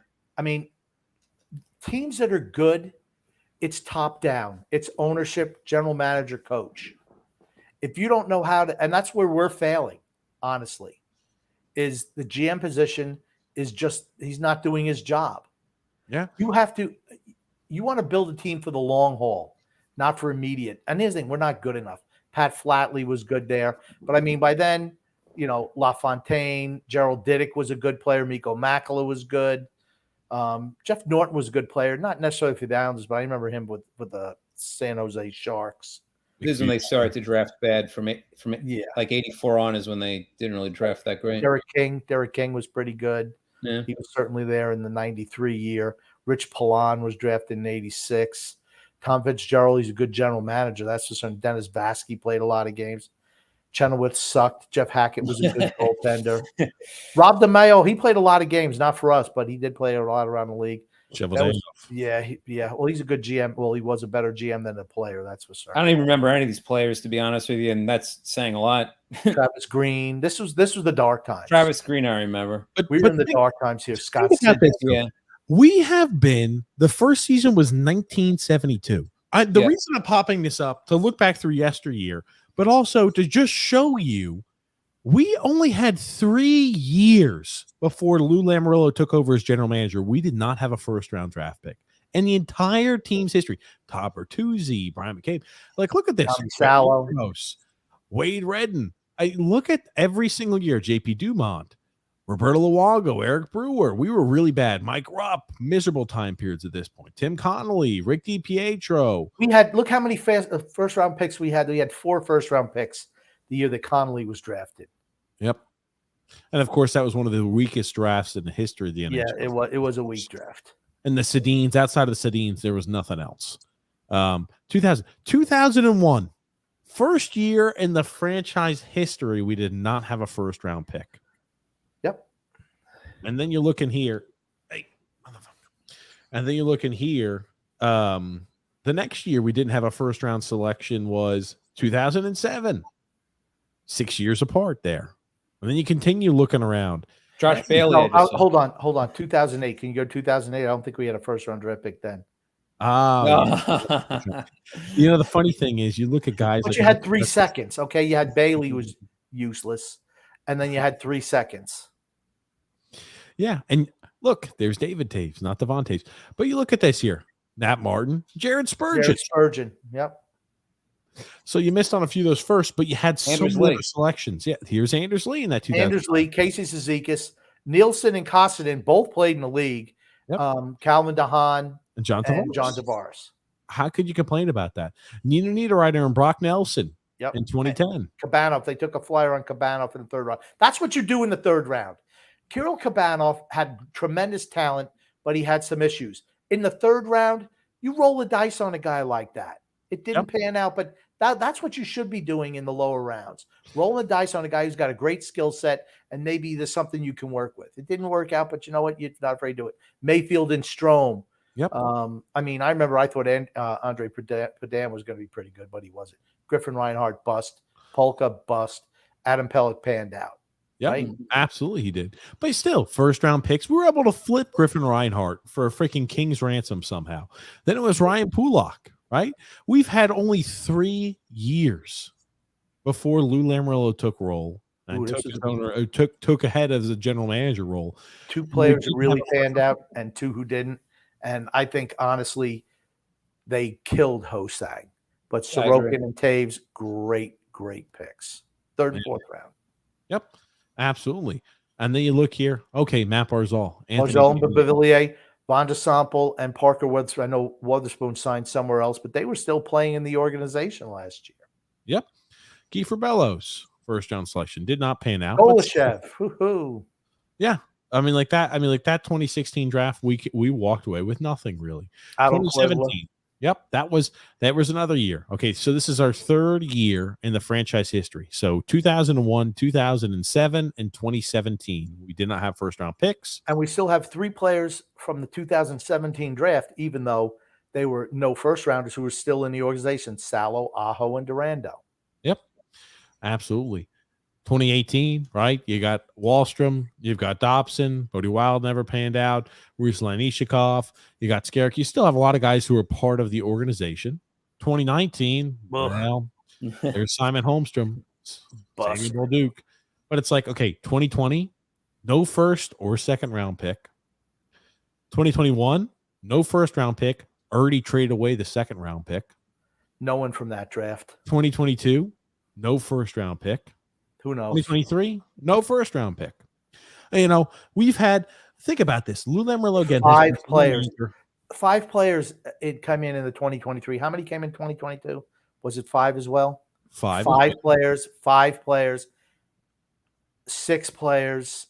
How much in 2020? 5 players. You got to bring more guys in than that. Yeah. It's not even that we're trading away first round picks. We're trading around other picks as well. We're only bringing in 5 players into the organization every year. You need more numbers.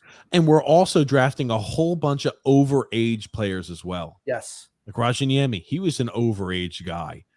Kufler, overage guy. Lundqvist, do we even talk about him anymore? I told you I didn't even need to know his name. He was never going to make it. Did he make it? Nope. Lundqvist, yeah. We've had so many of these guys that we drafted all overaged where it's like Eetu Liukas. He's another one where it's just like, Why? Why are we drafting grinders? We have, okay, I still cannot wrap my head around this. The organization has been around now for 50 plus years. We have 51. had 51 years. We've been around for 51 years. We have not had a first round draft pick 7 of those 51 years. Lou Lamoriello has been a general manager under 5 of those drafts, and he has accounted for 4 of those times where we have not had a first round pick. Hard to believe, hard to fathom. In my opinion, hard to fathom. If you can't see that he's completely gutted the system and gutted the team, nothing will ever show you that. Hey, ask Jersey fans how they feel about Lou Lamoriello. Yeah. I think Grumpy Exact went out thing. there. Yeah. Yeah, I was about to say. I mean, same exact thing. And here's the thing. At least they won some cups. Mhm. Yeah. Oh, man. But, hey, we're 2 hours and 40 minutes in. Good way to finish it. I was about to say, good way to finish. More failure from Lou Lamoriello. Failure from Lou is right. But Tell us again. Prospect pools don't mean anything. Well, they first do. round picks don't mean anything either. I know. Seem to work for other teams. All the other teams. Oh, What the hell do I know? What do I know? Jesus Christ. Connor Bedard didn't need him. I'm glad. I'm glad we didn't have a chance to pick him. What the hell? Prospect? Who cares? Oh, God. These are the same people. If we had a bunch of picks, they'd be saying it's the greatest thing ever. They're just goose stepping to the rest of the Lamanites, Lou and the Lamanites. Oh, shit. You know what I forgot to mention? We don't have a show this Saturday. There will be no show this Saturday. I forgot to mention that. Give me more time for research on my my study. That's right. Your study. There it is, Grumpy. Yeah. But Greg, thank you so much as always for coming on, talking some old time Islanders. There it is. Dynasty, the oral history of the New York Islanders, 1972 to 1984. And don't forget the new Greg Prato Presents books on the top 100 punk rock songs and heavy metal songs. Yeah, the You 100 might greatest quibble. songs of punk rock and 100 greatest songs of heavy metal. Exactly. You might quibble with some of the choices, but even the ones you don't believe in, you know what? It's okay. Give them a listen. Maybe expand your horizons a little bit. Now, Yep. I do want to ask something of Greg before he talks more about the books. How do you respond, or what do you think about when people are critical of your books, when you get when you see the reviews? Because all Amazon products have, positive reviews, critical reviews. What do you think about stuff like that when you start getting critical reviews? I am fairly confident in books when I put them out. I know I put a lot of research and work into them, and all the books I've done have been topics that I either knew a lot about or felt strongly about. So confidence goes a long way, and you're always going to find someone who does not like what you do. And it seems like now more than pretty much ever, people like to just be negative for some reason. I don't know why. For instance, Amazon, you could have 5 people saying that something is fantastic, and there's one person, it's almost like they didn't even read the book. There's been reviews where people are criticizing something of the book that wasn't even in the book. So it's just people have too much time on their hands or something. It seems like sometimes. That's something I could think of. I was about to ask, when you start to see those, because there was one, I was I wanted to look to see if there was really any bad ones or what the bad reviews said. And I kind of look at them and I said, I wonder what Greg thinks as a writer when you get people who write reviews where it was one was oh, this is a bathroom. I'm I wonder if you read the reviews. I remember when we first started podcasting. Hey, being a bathroom book is not a bad thing. I don't think so either. But I remember when we first started podcasting, that stuff used to bother me. And then it was I could give a shit what anybody thinks. And I wonder if it's the same thing as a writer. Yeah, because I know, for instance, with this book, and I've done a few other books in the oral history format, which I know we discussed this last time, but it's a bunch of quotes. It'll be a subject and then it's just quotes of people from all the interviews I've done. Some people on Amazon will complain and they'll say, oh, this writer didn't even give his own opinion about the subject. He just had all these people talking about it. And I feel like saying, schmuckhead, that's what the whole thing is about. It's about getting the info straight from the horse's mouth. It's like it's not your narrative. It's exactly the people who are there explaining what they felt at the time, which I think is way more, no offense, Greg, I think is way more important than any narrative you could have put out there. No, I loved it. I thank you. What it is, I like to describe it as a documentary, but in book form is how I like to There you describe it. go. Yes. Yeah. There it I mean, is. this is how Greg responds to those. He's like, "F you, scummer."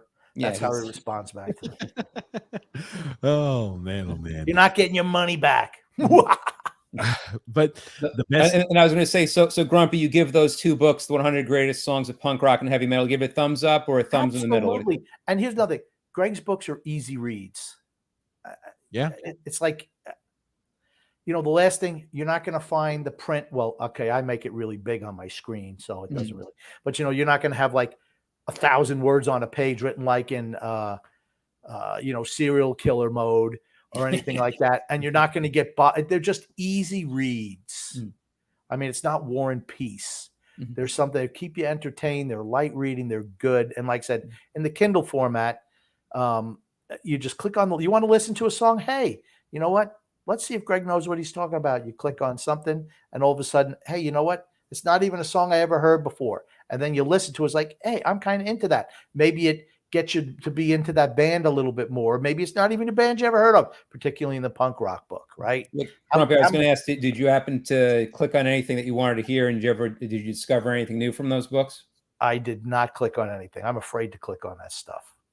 There's also a Spotify playlist if you have Spotify. I know I don't, though. I don't have Spotify. What did you do? Then put it on your to-do list. That's what I guarantee you I will have that done for next time.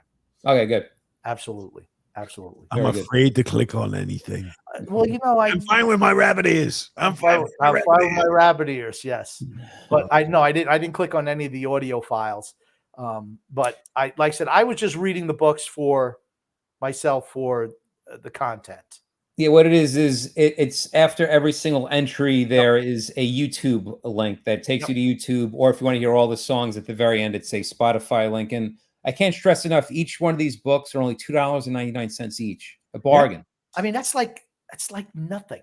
That's like less than like a bloody candy bar, isn't it? I don't want to say you should have charged more, but I figured I would just, you know what? I did it because I wanted to appeal to I was going to say common man, but common person. Yeah, there you go. Because you already screwed that up earlier.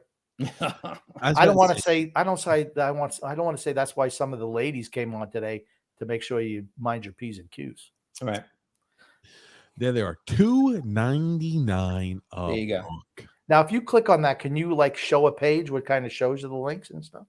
TJ? Yeah, try it, TJ. See if it works. I want to read a sample. If you go on the left, click read sample. And then if you just scroll down a bit, there you go. Keep going. Keep going a little more. And you'll see here, click here to listen.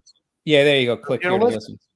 And it's really easy. Click here to listen. Yeah, what it is, it's me talking about the song, then it's a quote from someone that has something to do with the song or it's something, and then it has, I think it says, and then it says dig deeper, and I recommend 3 other songs, and then you click here to listen, it takes you to the song to listen to it. And that's the thing, that's the thing with the deeper dive, right? Like we mentioned earlier, like deep cuts. Just really good stuff. Here's the thing, even if you're just looking for music to listen to. I was surprised you put Parliament Funkadelic in there. Again, I'm trying to turn people on. I'm trying to also have songs that come as a surprise, and also just trying to get people to enter in like a interesting discussion. Family members, friends. And I hadn't listened to Uriah Heep in a while. Mm-hmm. And it was just, I didn't listen to it, but I'm like, oh God, Uriah Heep. Yeah. Mm-hmm. You don't think about it after a while. It's like, oh shit, yeah. Like the thing that says click here to listen, you should go back, Grumpy. If you click on that, all it is a YouTube link, so it's safe. It's not like you're going to be taken to a spam thing or anything like that. You're going to be taken to one of those. Let me tell you something. I absolutely go into the YouTube rabbit hole often. It's so easy. As a matter of fact, if you saw my screen now, I think I have 18 YouTube things pulled up right now. I go into a freaking rabbit hole. I'm a rabbit hole guy. What can I tell you? And it's like, wait, I started here. How the hell did I get here? And then you wake up, or then you look at the clock. I'm like, it's 3:30 in the morning. Absolutely. Oh God. It's like, it's. I was about to say, even if you're just looking for, it's just. $3. $3. 3 clams. 3 clams. That's not even like. I mean, what's that, like a bottle of soda? I mean, what is that in New York? I was about to say, is that it's like it's like a candy bar if I'm going to the grocery store with Not the a candy packs. bar. Candy bars are not $3. Wait, so the cost of parking at UBS Arena, how many of my $2.99 books could you buy? 10, You could have like 10 13 books. You could have $13 with a little bit left over. There you go. That, and you could find that in the link. I linked there Greg's author page. God damn it, he did it again. I linked Greg's author page down there in the link in the description below, so you could go ahead and find all that. And so again, you can find the Islanders Dynasty book. You can go ahead and find any of the ranking books that he's written there on rock, grunge, everything like that. You can find that in the link in the description below. And also find Greg on Twitter. You can find him on Twitter. You can interact with Greg. You can talk about some of your favorite songs. You can give Greg suggestions too. He said he's open for also. He's not open for suggestions. He's not. That's what he said. Recommendations. That's what he said. He might And say that, now but I'm he's also not open. on Cameo. So if you want to hire me, I can $5 do a greeting. $5 $5. And guess what? You're going to get the haircut he's got right there. Hold on, I can get the same hair that he's got. Okay, well, if that's for $5, Grumpy, I'm down for that. I'll just take all of Greg's hair and put it on my head if that's the case. Son X has hair like that. Oh, he does. Because one thing I was going to say about this book too is it sells pretty. I think I mentioned this last time. It sells pretty well around Christmas time because my theory is I think people buy these books and they stick Islanders tickets in them and give it to their family members who are Islander fans. Like I said, that Islander book is great. Thank you. It's fantastic. I say it every time.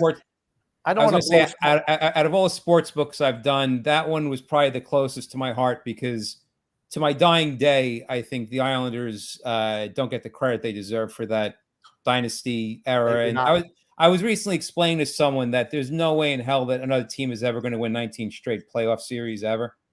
It's not more important, but a tougher record than I don't think you'll ever see a team win 4 straight Stanley Cups. No, I don't think so first either, of no. all.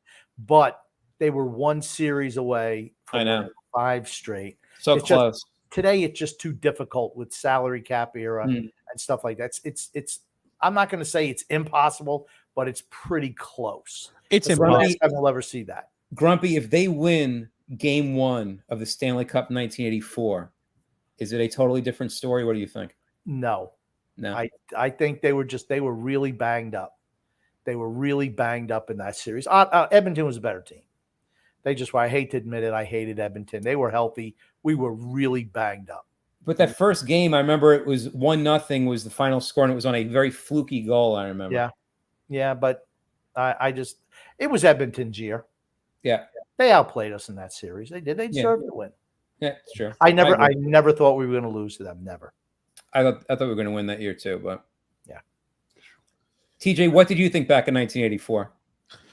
I didn't have much thought because I was not alive then. That was 9 years before I was alive, so not much thought there at all. But thank you so much, Greg, for coming on. As always, we love to have you on. We'll have to have you on too, talking about Islanders during season always to see what you're up to too. What new books? I wish there was more. I cannot. Here's the thing.